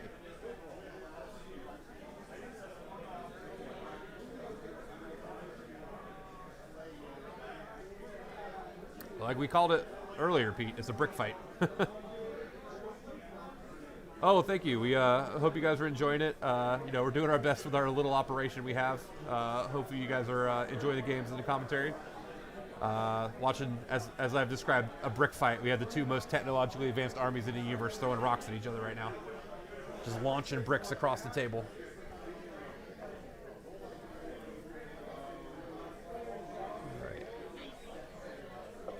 I had our head judge CPA go over and check if the Rust Doctors are in unit cohesion and 10-man squad. Mm-hmm. So that's what he's doing over there right now. Okay.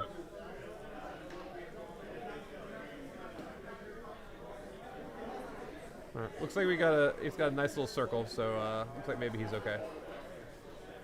It's good. Those are pretty big bases. It definitely helps when you want to do something like this, get everything in range. They're definitely be harder to pull that off with little Drukari or whatnot.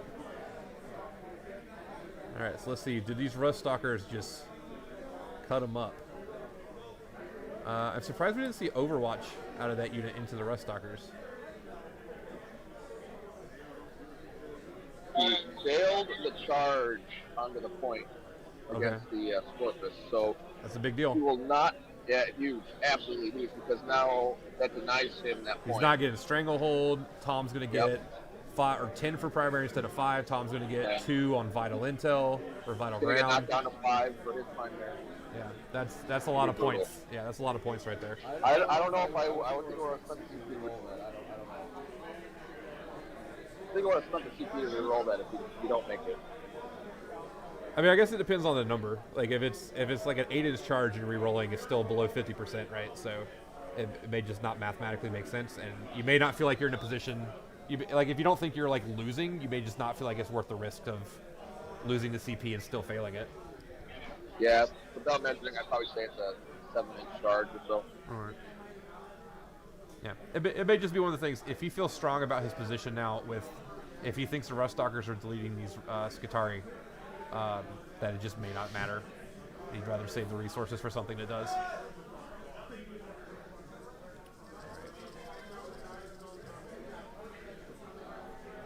So Tom's rolling saves, I assume, for the Rangers. Fight. Yep. Fighting over there on the. He's not picking up as many dice as I expected.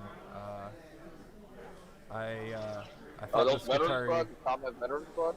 Yeah, he's doing a veteran cohort. Good roll from Tom. Yeah, this fight's a really big deal for sure. Now 10, 10 wounds.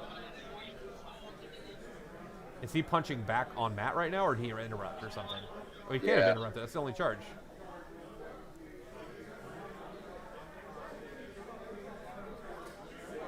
Now, the really weird thing is going to be if Matt loses any of those rest stalkers, because we did the coherency check. If he pulls a single model, he's going to lose 5 models, right?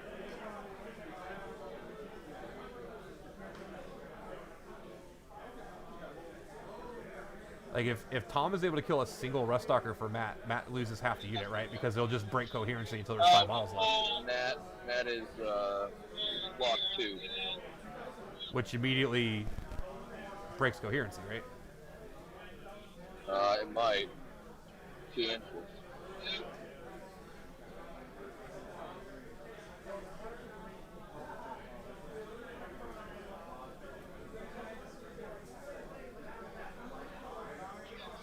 It looks like Matt killed enough of the Rangers to kind of close the circle. Okay. I mean, it's not the end of the world. Tom can still desperate break out.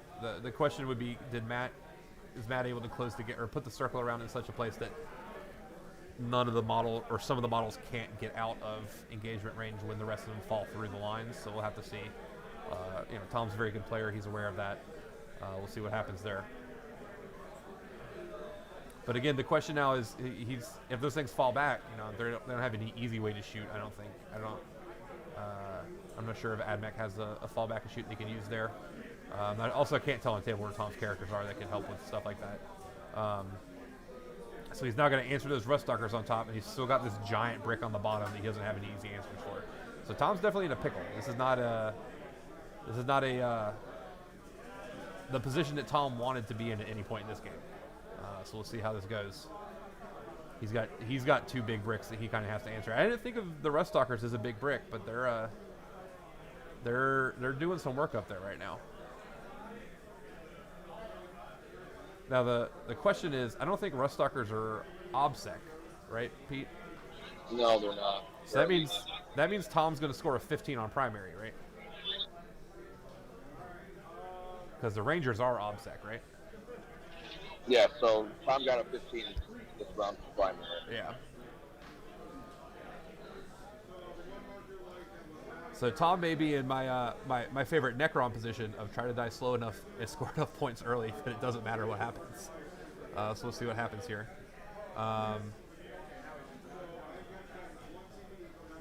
Yeah, and we're seeing kind of what we talked about. Matt is having issues right now scoring secondary points. This is a mission to score low primary on to begin with. It's very hard to score a lot of points. Yeah. Scoring update, 5 for round 2 for Matt for primaries. And he's only got 1 point on Banner. Nothing for Strangled, nothing for Vital.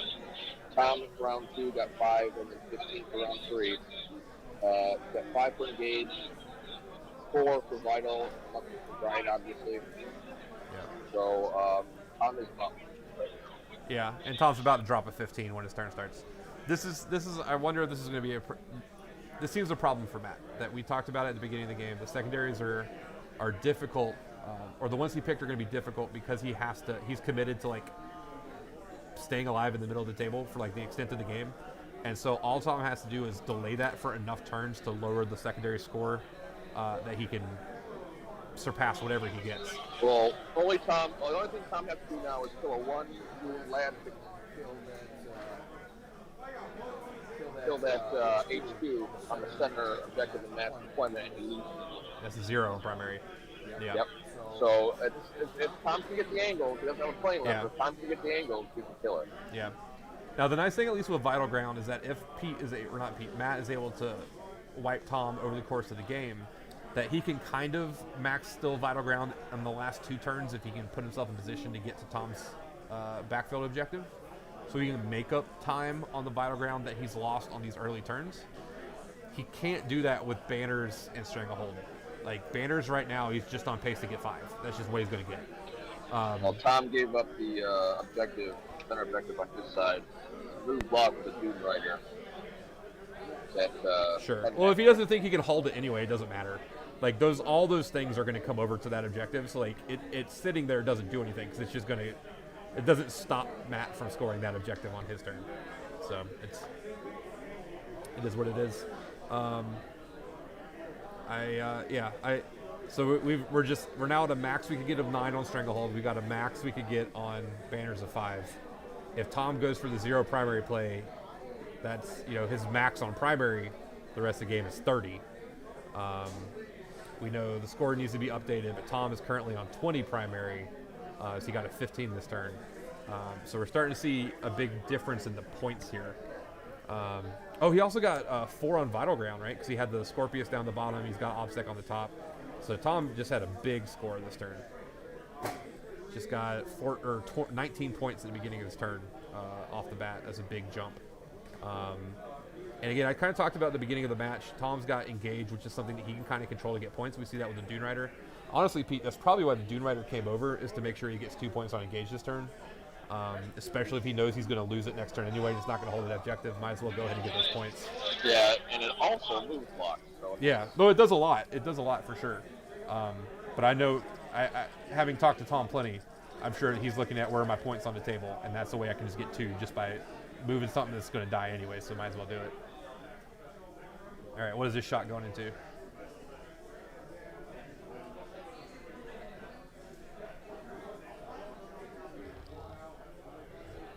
I think Pete's checking for us. What's happening here, Pete?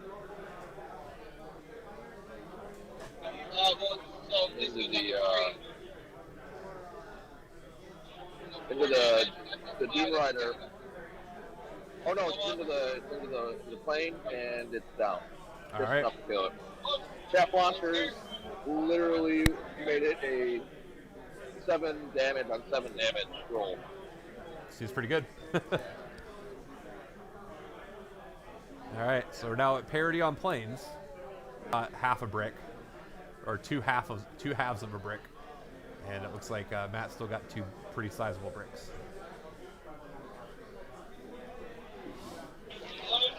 Chicken walkers down. All right, looks like he's going for that play. Give him the 0 on primary. Now he's got to go after a character. Yep, doing exactly what I thought he would. If he can get the angle, which I think what he's going to do is going to shoot the Dune Rider into it. Yeah, it's also probably part of the reason the disintegrator came over. Probably serving filling multiple roles here. The Dune Rider's Dune Rider's the blue one. The red one's the disintegrator. The Dune Rider's the transport. Yeah, Dune Rider's not the Dune Crawler. Dune Crawler's are the spider things. Yeah, the tank. Yeah. Big old crab. What do you want for lunch? I'll make it simple. Whatever you're getting, please. Whatever you're getting, just fine. Okay, I'll go ahead and get it. Worse than my wife. I'm trying to be easy. What do you want? At least I won't change my mind. All right.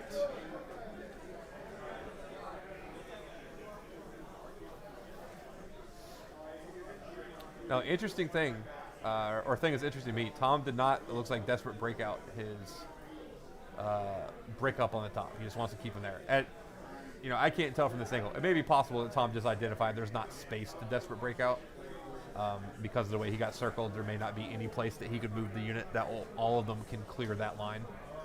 As some of them would have to go from one side of the circle to outside the other side. So that may be part of it. Although, I don't know how much it matters. Like, if he doesn't have shots to put into the Ruststalker, there may just not be a reason to desperate breakout, and he's kind of just getting to keep them trapped a little bit.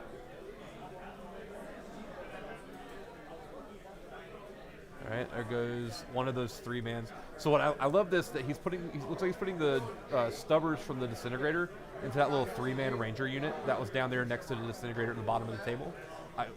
I love that because depending on what Matt is able to do, as Pete talked about, he kind of move blocked that large brick. Depending on what Matt thinks of, he may not think of using a charge to move past or get some free movement past the disintegrator. He's kind of pinned them in there. He's made it very hard for them to get to that objective depending on what they roll. So that taking out that 3-man unit takes away the easy way to get that objective, and he's going to have to get to it with the big unit. So we'll see what happens there.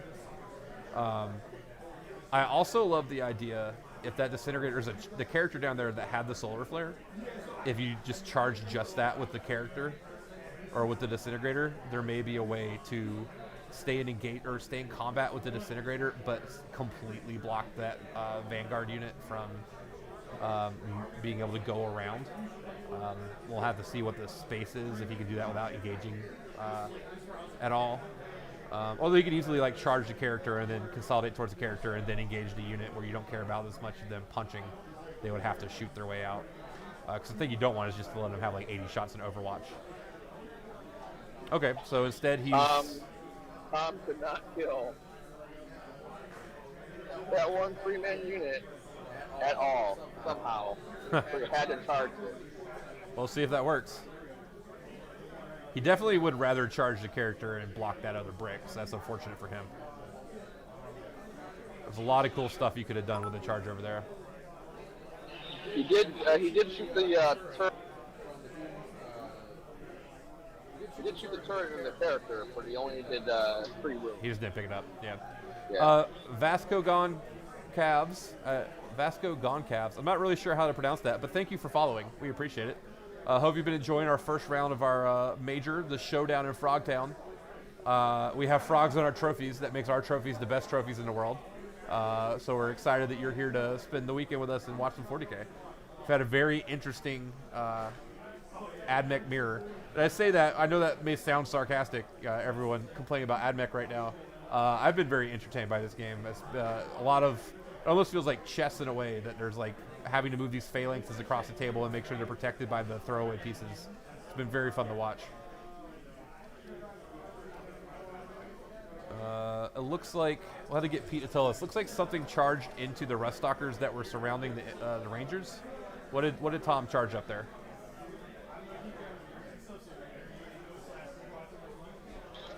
Sorry, what was the question? It looks like Tom charged something into the big circle at the top. Yeah, so the Brown squad that was in Tom's deployment center charged into the rust stalkers. He sprung them back all the way to the objective. We still controlled the objective, but the leader squad on the center got some reinforcement. Okay. So there's the Marshal. The Marshal looks to be about a 8-man, 10-man squad, and then the Dialogus charged into the raid.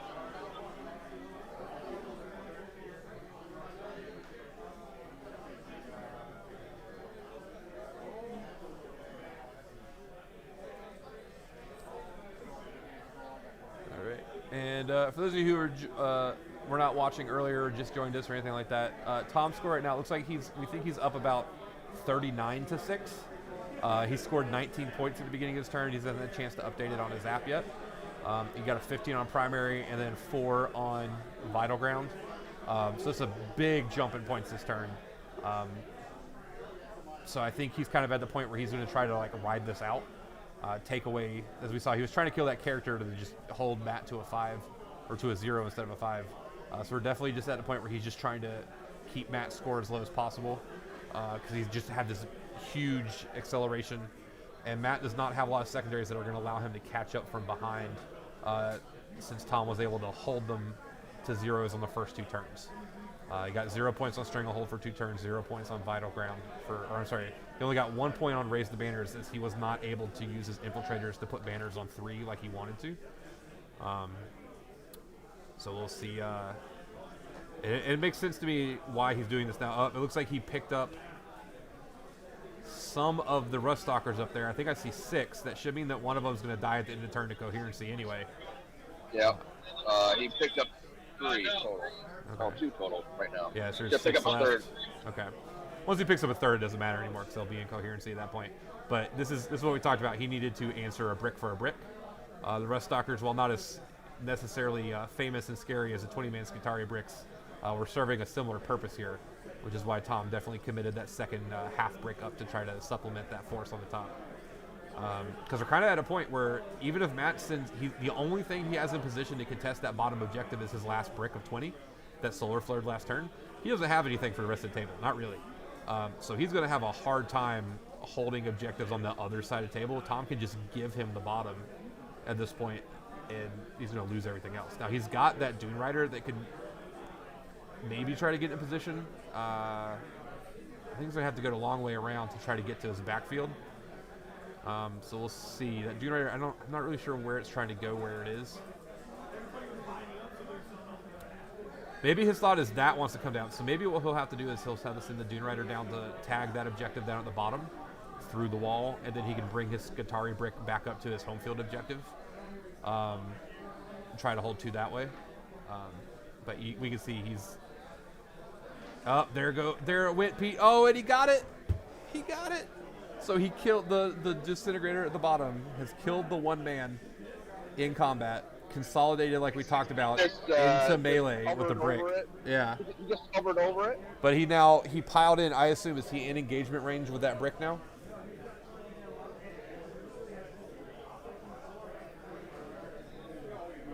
Can you check on that for us, Pete? Is the disintegrator in engagement range of the brick?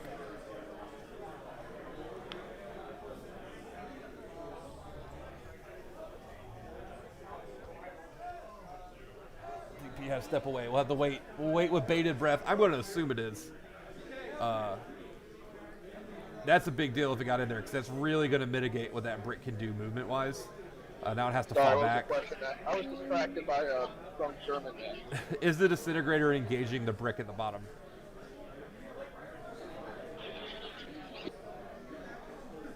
We didn't get your button pushed out. I didn't hear you. It is. Okay. Yes. All right. Yes. So that's definitely really going to dictate the movement of them now. Now, the thing is that Dune Rider, we just talked about this in the middle of the table, can come down and tab that objective. But that's not nearly as survivable. The only way for that Dune Rider to get to that objective is to just be in line of sight of 3 last chickens. So that's not going to work for very long. It may... To be fair, Go ahead. To be fair, that's pretty much what he's going to want to shoot anyway. Yeah. But so your best case scenario then is that you can use the Dune Rider to maybe get Stranglehold that turn, but you're not going to use it to hold primary. It's not going to survive that long. Yeah, absolutely. He's trying to see, can he get a character over there? That would be his best case, I guess. He can get the character there and then get the Dune Rider within 3 to really try to survive a turn. So he's not going to have enough shots really for both of those. If the brick breaks out of the infiltrators on my side of the table, or particularly Matt's side of the table, he will have shots into the character. Okay. And it looks like the. Okay. Yeah. It looks like he may That be was doing one like of we the talked about with the brick. He might have to come back and hold his deployment zone with that. Which, I mean, this is what he's got to do. He's seen that Tom's more than willing to put shots into a lone character to try to wipe him off it, so he knows he's got to go over there. Because what he can't have is he can't afford for both characters and the Dune Rider to die. And then he just gets a 0, most likely, unless the Rust Stalkers do crazy work here. Which, based on their last 2 combats, I would assume they're not going to pull their way out of both of those units. So we'll have to see what happens. Or does he want the Disintegrator to go, or is he trying to get the Dune Rider over to that objective? Okay. Or is there a character there that we didn't see?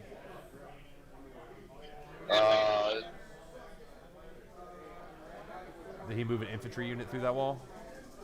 Yeah, so it was a wounded 3-man squad that was in the center. He picked them up and then dropped them off on this point. So unfortunately, did they get in the Dune Rider last turn? We didn't see it. Yeah, that's what happened. They got Okay. in the Dune Rider when the Dune Rider was in the center. So the Rust Stalkers got out, basically- something else got in. Okay. Yep, that's correct. That makes sense. So he basically dropped the kids off. Okay. That makes more sense. I'm still surprised the Dune Rider went north. That surprised me a little bit, but we'll see what happens. I'm pretty sure that So he's got the last chickens now to get a shot on that disintegrator at the bottom.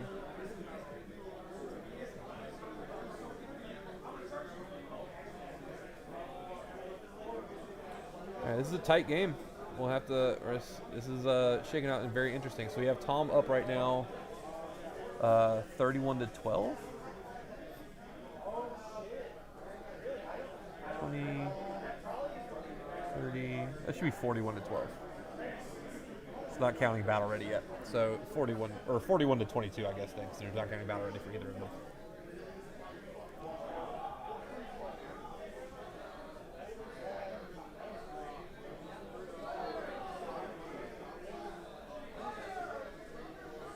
All right.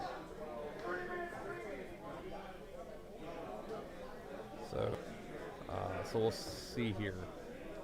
I honestly have no idea who's going to win this at this point. It looks pretty close. But that's what we want, you know. Starting the day off with a nice competitive game. Don't want to see any landslides. We want to see some interesting play. And I'm learning a lot just watching Mech beat the crap out of each other. So that's, you know, it's fun. And, you know, it's got to be cathartic for everyone out there in chat, right? You guys just like watching Mech get the crap beat out of them, even if it's by other Mech. I'm sure that just makes everyone feel good.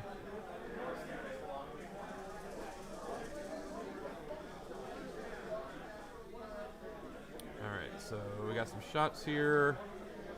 I think maybe this is going into the Ranger brick that's still up top. Looks like we got 2 passes. Oh no, this looks like it's going into Disintegrate at the bottom. So maybe this came from the last chickens. It is gesturing with them now. Or maybe this is the auto cannon now. Maybe those are the last cannons and these are the auto cannons. Last cannons into the Doom Rider, auto cannons into the squad. Okay.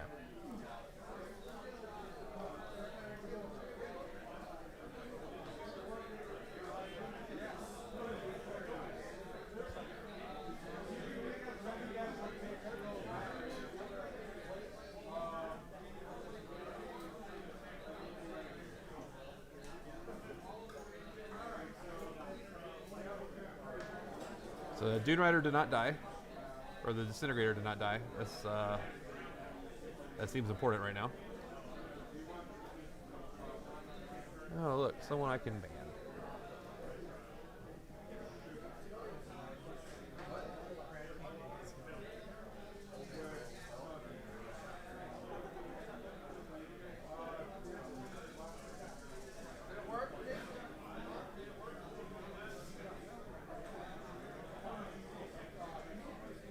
I don't even know if I can do that from here.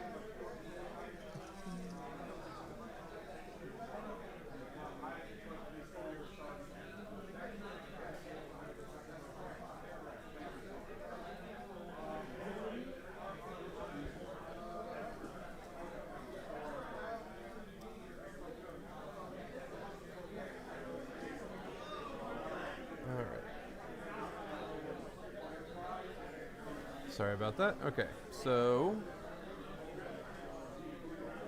still got Disintegrator at the bottom. Not sure where the current roll is going. Looks like maybe into Tom's backfield brick, or what's left of it. Looks like it's maybe got about, I don't know, 12, 15 guys there. We do know that he just sent a 3-man out of the Dune Rider over to that. It looks like he did pick up the first brick that was engaged with the Ruststalkers. I don't see that anymore. So those Ruststalkers look like they're living clear and free and clear. The 5 of them that are remaining on that top objective with the Dune Rider.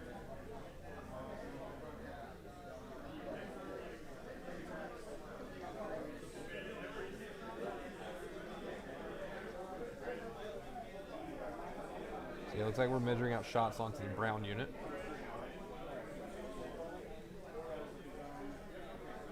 Which, I mean, it makes sense. I'm just wondering how much time is left here to get points. Like, I'm envisioning, assuming Tom's able to hold on to his deployment zone objective. Because he has to, okay, so there goes the Disintegrator. He has to hold on to his deployment zone to score points, obviously, to get 5. It looks like the Stranglehold just happened. We finally got a Stranglehold. There's no way to stop that at this point. Those last chickens can come down and clear off that character. But then the Vanguard brick is going to come over. So, I don't know, maybe he could split fire from the last chickens into the 2 characters on 2 objectives, and then that puts Matt in a really difficult position of how are you going to hold both of those objectives. He could forego one and just try to hold Tom's deployment zone objective at that point, but I'm not sure how much is left over there to do that. The Ruststalkers can come around and let the Dune Rider hold it on his own, as the last chickens that they go over that play are probably going to be too busy to shoot the Dune Rider. So I think it's going to come down to how many Skitari does Tom have left at the end of this turn? Or does he have the start on his turn for his turn 4?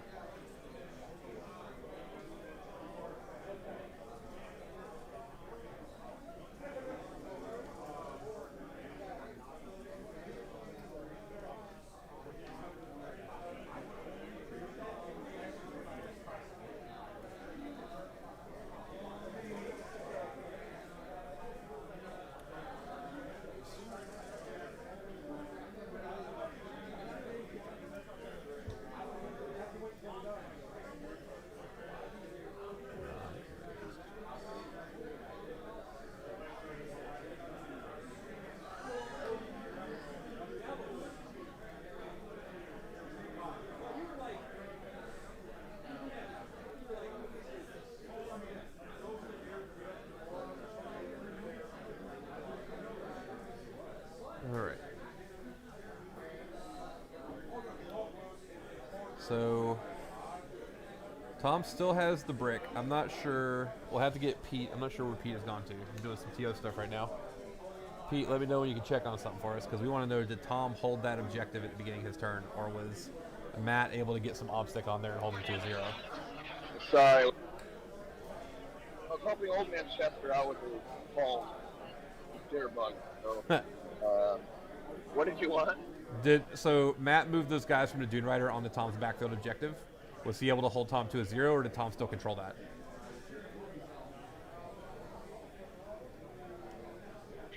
Yeah, they cancel each other out. It's 1-1 on there right now. Okay, so Tom got a 0 this turn. That's a big deal. Yep. All right. So Tom needs to, again, he needs to get Matt into a position where Matt just can't stranglehold very well anymore. It's going to be hard because his last chickens are going to come down to hold that middle one. Looks like Matt's trying to set up in a position where his last chicken's can hold his backfield when that character dies. And then the Vanguard brick that's still alive at 20 strong in the bottom right corner can move over to that bottom objective and hold that. Which the last chickens that are down there can't really contest that, not in any meaningful way. So Tom is definitely run out of resources a bit here. He definitely does not have as much stuff on the table as Matt, so it's gonna see how he can use it here. Again, he got that big lead at the beginning, but Matt holding him to a 0, that helps catch up a lot, because I don't see it on the board where Tom is going to easily be able to get like a 10 next turn. He's going to be struggling to get a 5 on his turn 5, and then we know that Matt is almost guaranteed to get a 15 at the end of the game. I think Matt's actually got this. I don't see how Tom can come back. He doesn't have enough OPSEC units. Even if the last two survive, they're only killing Atari and Tom's run out of resources. Is just where we're at. We talked about he needed to get Matt in a position where Matt couldn't stranglehold without putting stuff in places he didn't want to, but it looks like Matt or Tom has run out of resources before that's happened. Like, he can kill the Rust Stalkers at the top, but he can't kill the Rust Stalkers in the Dune Rider, not easily, unless he puts the last chickens up into the Dune Rider, which case he could. He could try to kill the Rust Stalkers at the top and the Dune Rider with the last chickens, and then make like a 12-inch charge and kill the character in melee with the last chicken talons. That doesn't sound... But I mean, that may be in the position where that's just what he has to do now. He doesn't have any other plays. It looks like Tom abandoned his home field objective. The problem with that is that's now a catch-up mechanic that's triggering 7-point turns on Vital Ground as opposed to 4-point turns. Unless he left a character or something back there, I can't tell. Pete can confirm for us. Is Tom's backfield objective completely empty? No, there's a Marshal on there with 2 of Matt's Rangers. So Tom has 1 Marshal, and Tom is shooting it with a brick. Okay. So he's trying to kill it and shooting. Okay, that makes sense. Because he can't just walk away from his backfield while Matt's on it. That just doesn't make sense. Yeah, so Tom's trying to kill the squad that's on his home objective and keep it with the Marshal.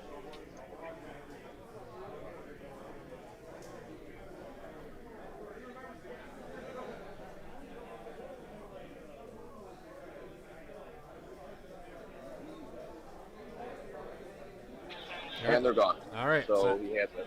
So there's nothing else behind that building. It's just the Marshall, right?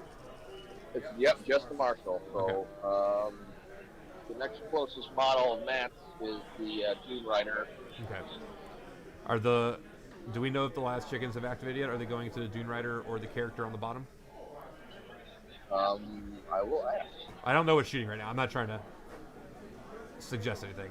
I wasn't sure if the last chickens were next. They have not. Okay. They have not yet. All right. So They're activating now. And it looks like they're going into the character.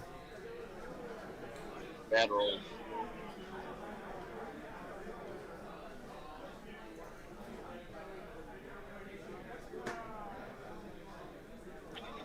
Yep.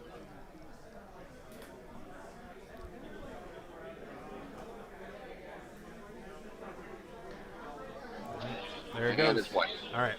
So now, and we've got OBSEC up there. The Skitarii brick came up, OBSECing the top. Looks like outside of any kind of engagement range. So that means that he's going to hold Matt one more turn to a 5, which is pretty crucial at this point because he knows Matt's going to get a 15 on turn 5. There's just not, you can't stop that. I also think that it's away from the table, unless Matt steps off of his objective. Unless Matt steps off the objective with that character, next turn those lad chickens are going to be able to go onto the objective and get a firing lane into his home objective in the center. Well, we're going to assume that the 20-man Skitarii brick's going to come try to kill 2 last chickens or something. So, but we're talking about the ones on the bottom, right? All you need is one last cannon to go through on that Yeah, dialogue but and auto kill. You're right, but don't forget that we're on turn 4, so Matt's gonna get a 5 right now, but he gets the end of turn scoring for turn 5, so he can move the last chickens down onto it. He'll have 2 turns to get them down there, which should be easy enough. So I don't think he's gonna lose it for turn 5, and if he didn't lose it for turn 4, then it doesn't matter.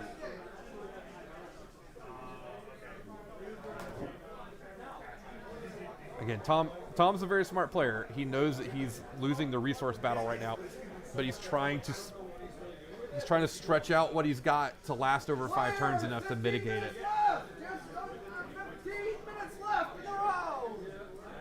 All right, so we're advancing onto this objective. Make sure we get that. That objective is ours the rest of the game. We're not losing that. We're actually running out of time here. We have 15 minutes left to do 2 rounds. Are they using a So, time clock? 15 minutes left in the round, yeah. Are they using a time clock? A chess clock? They are not. They are not.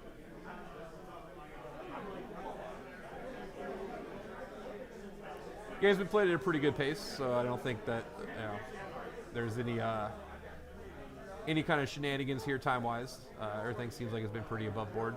All right, so we're coming down. He's going to try to hold Tom to a 0, which probably going to happen. He wants to make a charge past that Marshall with the Scorpius in such a way that it can't, that it'll tie on the objective and Tom just won't get any points on the end of his turn. So it looks like Tom's primary score, assuming that charge works the way it's supposed to, Tom's going to be looking at 25 on primary. Matt is on 25, or is on 10 on primary. He got 5 when his turn started. So he's on 15. So it looks like Matt is angling to maybe we're going to have a 30 to 25 primary at the end of the game.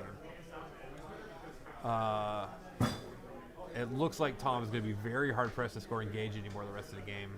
Tom only got the 4 on vital.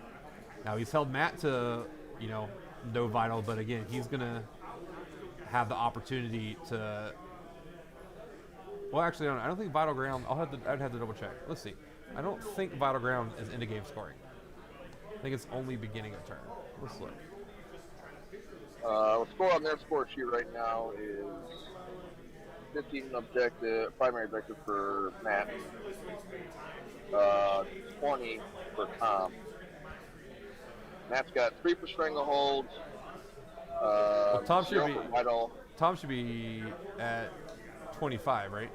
He got 5 on his turn 4.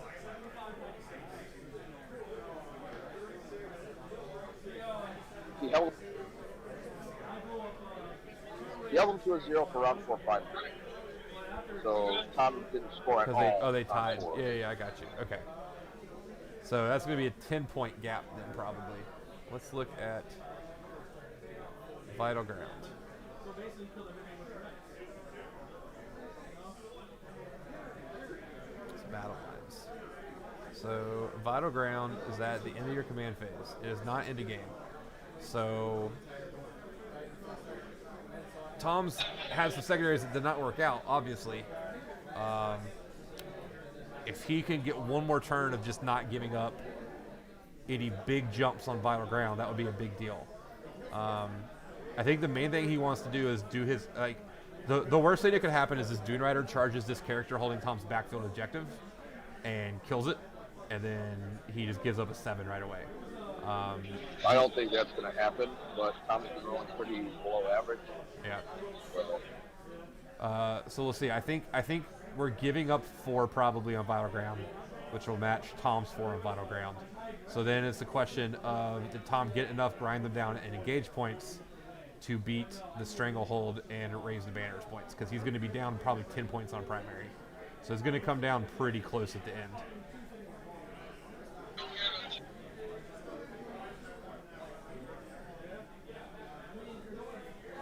This is a very close game for as big of a bloodbath as it's been the entire time.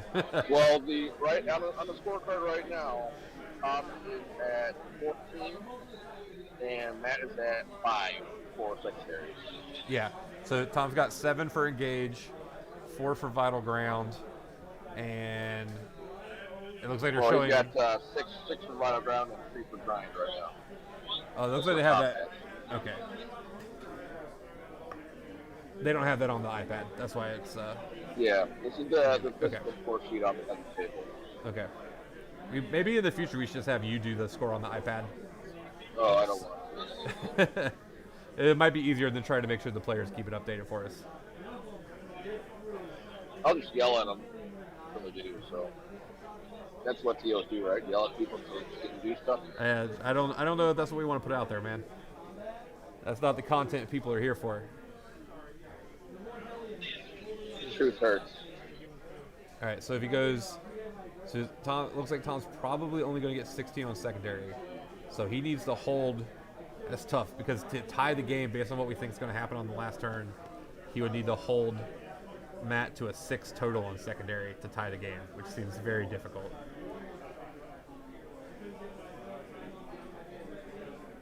Yeah, we're not losing that objective anymore. But this is interesting to me. They charged that. So maybe we're just on the. We may just be thinking we have to get the 7.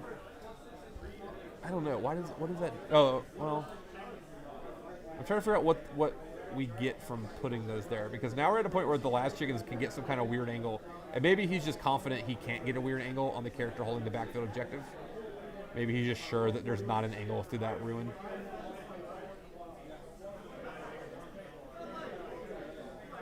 Because if the OBSEC stays alive, and it's probably not likely to. Yeah, it's a lot of dice from the Rust Stalkers.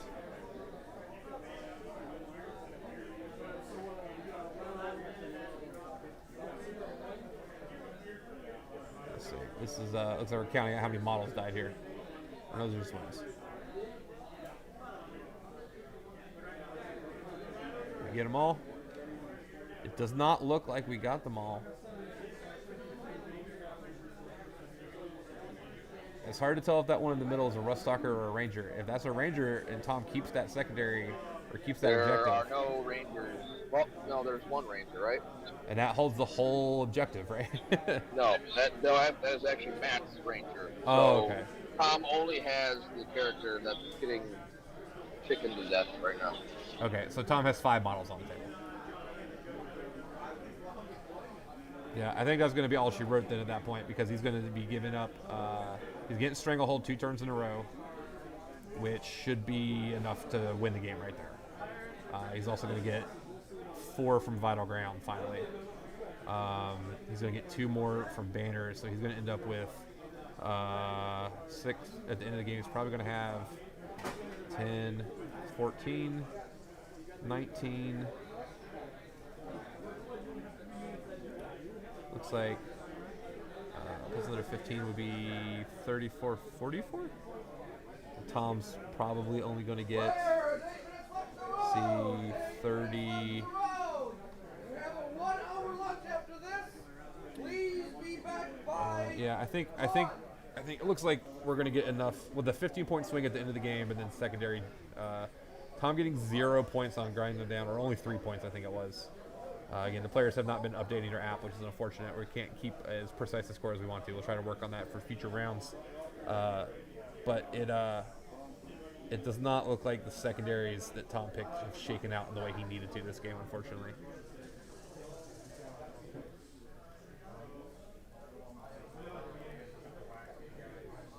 Yeah, it's like we can come up to this objective, but I'm pretty sure those Rangers are obsec, so it doesn't matter. Even if they're not, there's still a bunch of them.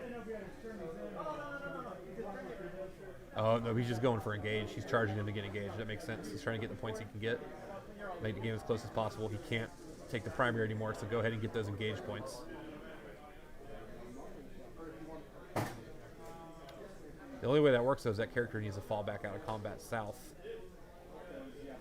Because right now that character is in the same quadrant as his character that is engaged by the last chickens up top.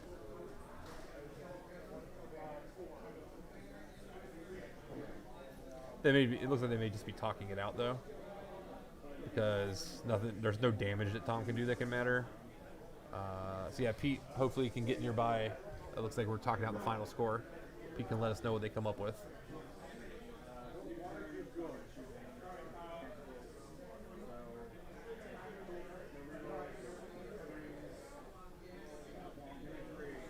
Tallying it up. Let's go back here. Players tallying it up.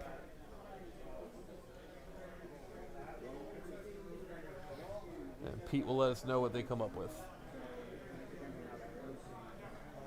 Looks like Tom is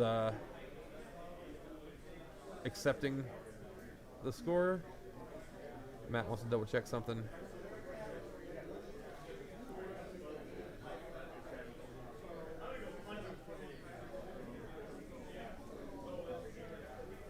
All right, Pete, can you let us know what the final score is there? So 59 Matt to 52 Tom was the final score. Super close game. Super close. Wow. All right. Yeah, let me let's get back here. Yeah, so it definitely looked like the secondaries that were just selected made a huge difference that game. Both players had trouble scoring points overall. I mean, that's just a very low scoring game. Battle lines very calmly. You want to sit down with us here, Pete? We're getting the shot here. All right, so yeah, battle lines is normally very low scoring. This seemed low scoring even by battle line standards in a lot of ways. The secondaries were just, both players were having a very hard time getting them. That vital ground pick for Tom. Yeah, I can't delete it from here. I banned them, but I can't delete it from the multi-stream software. Vital ground did not look like it paid off really for either player. I mean, they got pretty close. I think it was 7-4 on vital ground. I mean, that's not a 4-4. Yeah, 4-4. Not a resounding success for a secondary. Yeah, so that choice. pushes. Yeah, to grind them down. And I've had this problem with Necrons. We'll have to ask Tom whenever we can get him on the stream. My problem with vital ground is every time not vital ground, grind them down. Every time I take it and then I win the die roll to go first, I feel like it's useless. And I'm sure it's better than that. That's my own personal experience with it. That when I go second, I get it every turn, and when I go first, I never get it. So that may have had something to do with it. What would you have chosen otherwise? I don't know. Like, Banners didn't work out for him either. Banners wasn't great. I always just go Rod. You could have gone Rod here. Now Tom doesn't have a redeploy, like he doesn't have solar flare since he's pure Mars, so he would have had to put stuff in outflank. And he doesn't have as many small units as Matt has, so that may just not be a list building choice that he can do. I'm not sure. I mean, you would have gotten 4 points if you took Rod just from the stuff in your own deployment zone, as opposed to the 3 points you got from grinding them down. So automatically, it's just better. Yeah, it's not. But I mean, again, if Tom goes second and Matt has to come out first, grind him down is probably better every time when he's going second. but you can't. There's no guarantee of that. And again, I bet you right now, if we ask Tom what he'd do differently, I bet you he's got a list. This is, like I said, his 5th game. I think his round one. I think his round one shooting was pretty. I would say even worse than below average. He only killed 1 last chicken, got a couple moves on the other, and I mean it was awful. His bombs didn't do as much as I was hoping. Although he did do really well with move blocking. I don't know if maybe that's maybe with the ad mech matchup, you have to husband your power a little bit, or husband your units a little bit more for later games. I don't know. Yeah. I think there definitely was, like, you could kind of see a little bit. There were some, I think, maybe things that were a little more aggressive than needed to be. Tom's a very aggressive player. And it's hard to be aggressive when you're new with an army. So I think definitely a learning experience for Tom. I don't know Matt very well. I don't know how long he's been playing AdMech. If he maybe knew with it too, I have no idea. He seemed to be doing real well. I mean, it's a very intelligent move that we even missed, is putting that 3-man in there and then forcing Tom out of position, which I think alleviated a little bit of pressure off of Matt's center objective on Matt's side. So that little 3-man unit with that Doom Rider was basically running around causing a bunch of problems, when I think maybe Tom, if you ask him, he'd probably just put 1 round of last chickens and be done with it. It was definitely a very interesting thing where even we were talking about other plays that he could have made with the Dune Rider that he didn't. He got value out of that Dune Rider the whole game. I would probably say that's probably the MVP. Yeah. The thing that surprises me, or I wonder, I don't know if it's a surprise, but I'll ask Tom this question later. Tom, the main person that Tom has always played against that used AdMech, Mark Hurdle, extremely good AdMech player. I think he's like top 3 AdMech player in ITC right now. He's been playing for a while too. Yeah, he's now, this was before the book came out. I haven't talked to Mark since the book came out. I don't know what Mark's doing with the new book, but he was big on Dune Riders. He was playing 2 or 3 Dune Riders with like Electro Priests in them and shit before. So Tom's fully aware of the delivery capability of a melee unit inside of a Dune Rider. Tom, would you like to sit down and talk? Okay. I'm going to turn this over because Sure. I'm useless. Yeah, we might want to give them your little setup there. All right. Go ahead and clean this. Can I close the picture? How sure?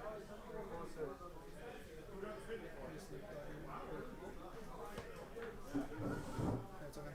How's it going? All right, so he's going to give you a little headset and push the talk button. Sure.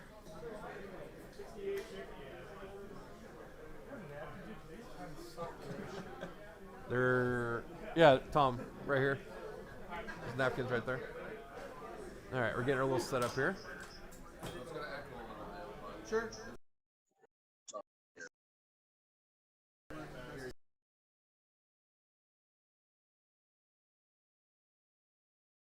Let me do this.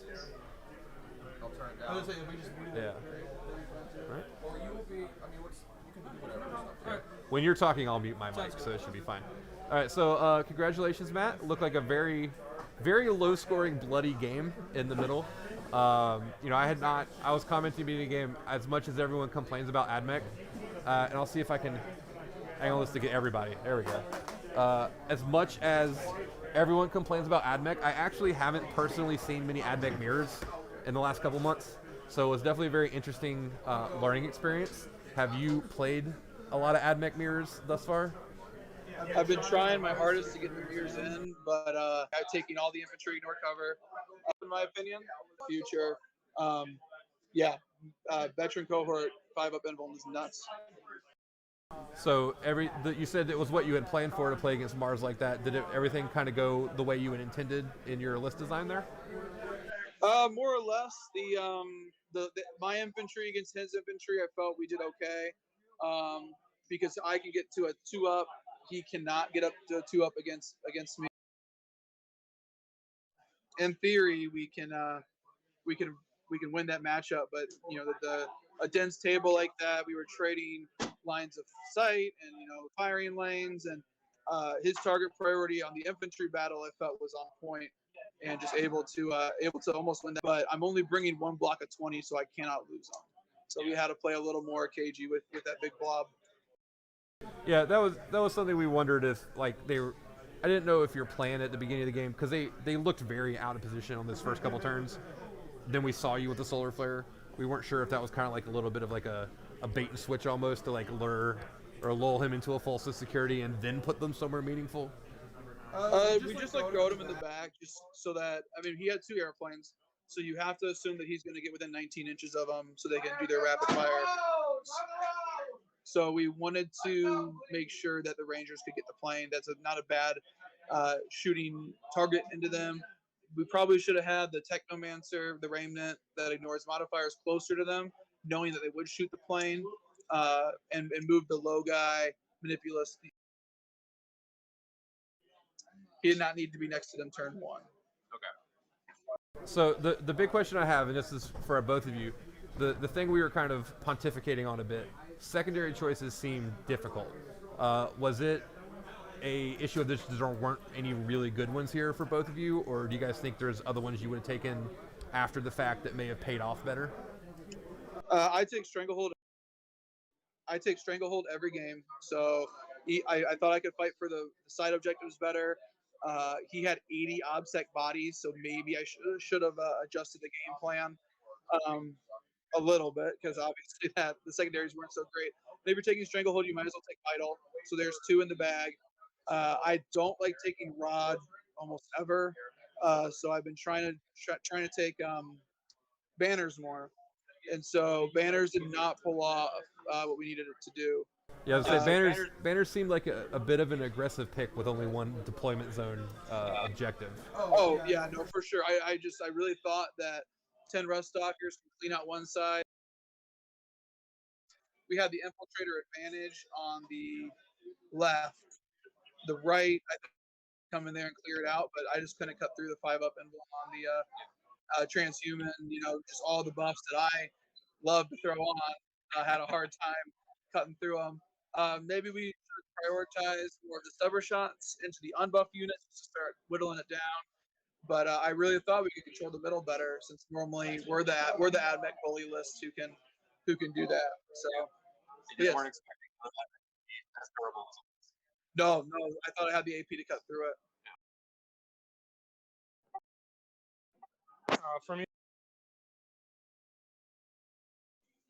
For me, I kind of picked mine really quick. We started a little bit late. I've been around the community for the last couple weeks. I've been super busy at work, so like people kept coming over and trying to talk to me and stuff. And then Matt was like, "Hey man, not to be mean, or don't get me wrong. Before I said this, he was a fantastic opponent, very friendly, fun game to play. If we had sportsmanship scores here, I would give him 100% max. But he was like, "Hey, do we need a chess clock? Because we're like starting really late." So I just quickly picked secondaries. I probably would have changed up a little bit. I still like grind because he had a lot more drops than me. I just couldn't maximize it, unfortunately. I liked Vital Ground. I should have played a little bit different.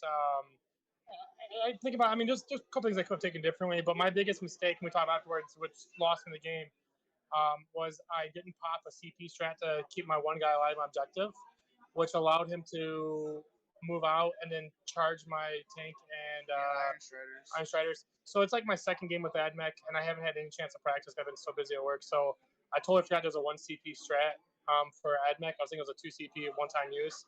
I was thinking about it's a 50-50 chance, and then the moment I said, no, I'm not going to do it, even if I rolled this, I completely say, oh, shit, it's only 50-50, and it's going to be massive. So that was a 15-point swing. Just inexperience, like you were saying, yes, we're talking. I'm fine-tuning my Dark Angels, not fine-tuning AdMech. So got to get used to them. But I'm also not trying to go super hard at our own tournament. I want to do well, but I want when people see people from DOG playing at DOG events that we're friendly is the most important thing. So fun game. Couldn't have lost to a better opponent.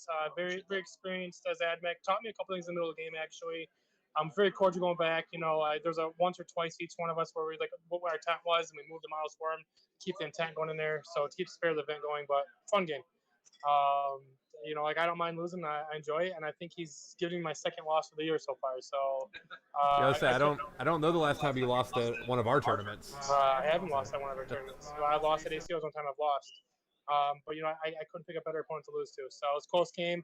I couldn't believe I was able to almost bring it back in the end because my first volley shooting, I just whiffed on everything. And then what he pointed at in the first turn, he shot and just died. So he took out so much stuff first turn. I barely took out enough. I was like, oh, this is going to be a landslide. But I was able to bring it back. So it was a fun game. I had a lot of fun. Yeah, it seemed super close. It didn't seem like there was any clear winner until like the back half of turn 4 at all, where it started to kind of come Back half through. of turn 5. Being able to goose egg on my primaries 4 and 5 was massive because I could not score primaries to save my life. I had 20 obsec bodies not contributing to the primaries. I was just too scared to lose the Rangers and needed to play a little more aggressive with them, which makes the list that he brought way more scary with 2 20-man blobs. So if he loses 20 Rangers, he's at least got a sink to put all the CP and all the buffs into. If you lose them, If I lose them, I lose access to 80 shots. So it was we needed to have them in a better position to shoot the other infantry. But it was a close one.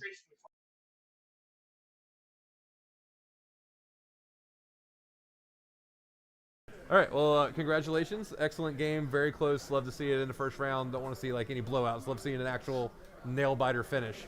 So congratulations, both of you, and we'll see how you guys do the rest of the weekend. All right, appreciate it. Thank you very much. All right, chat. Yeah, thank you. So that's the end of our round 1. We'll be back. We have an hour lunch break. So I think it's going to be around 1 or 1:30. I'm not sure when the round's officially over. Around 1 or 1:30, we'll be back with round 2. And we'll hopefully have another exciting, hard-fought matchup that will, be just as great as this game was. So thank you for joining us, and we will see you in about an hour or so.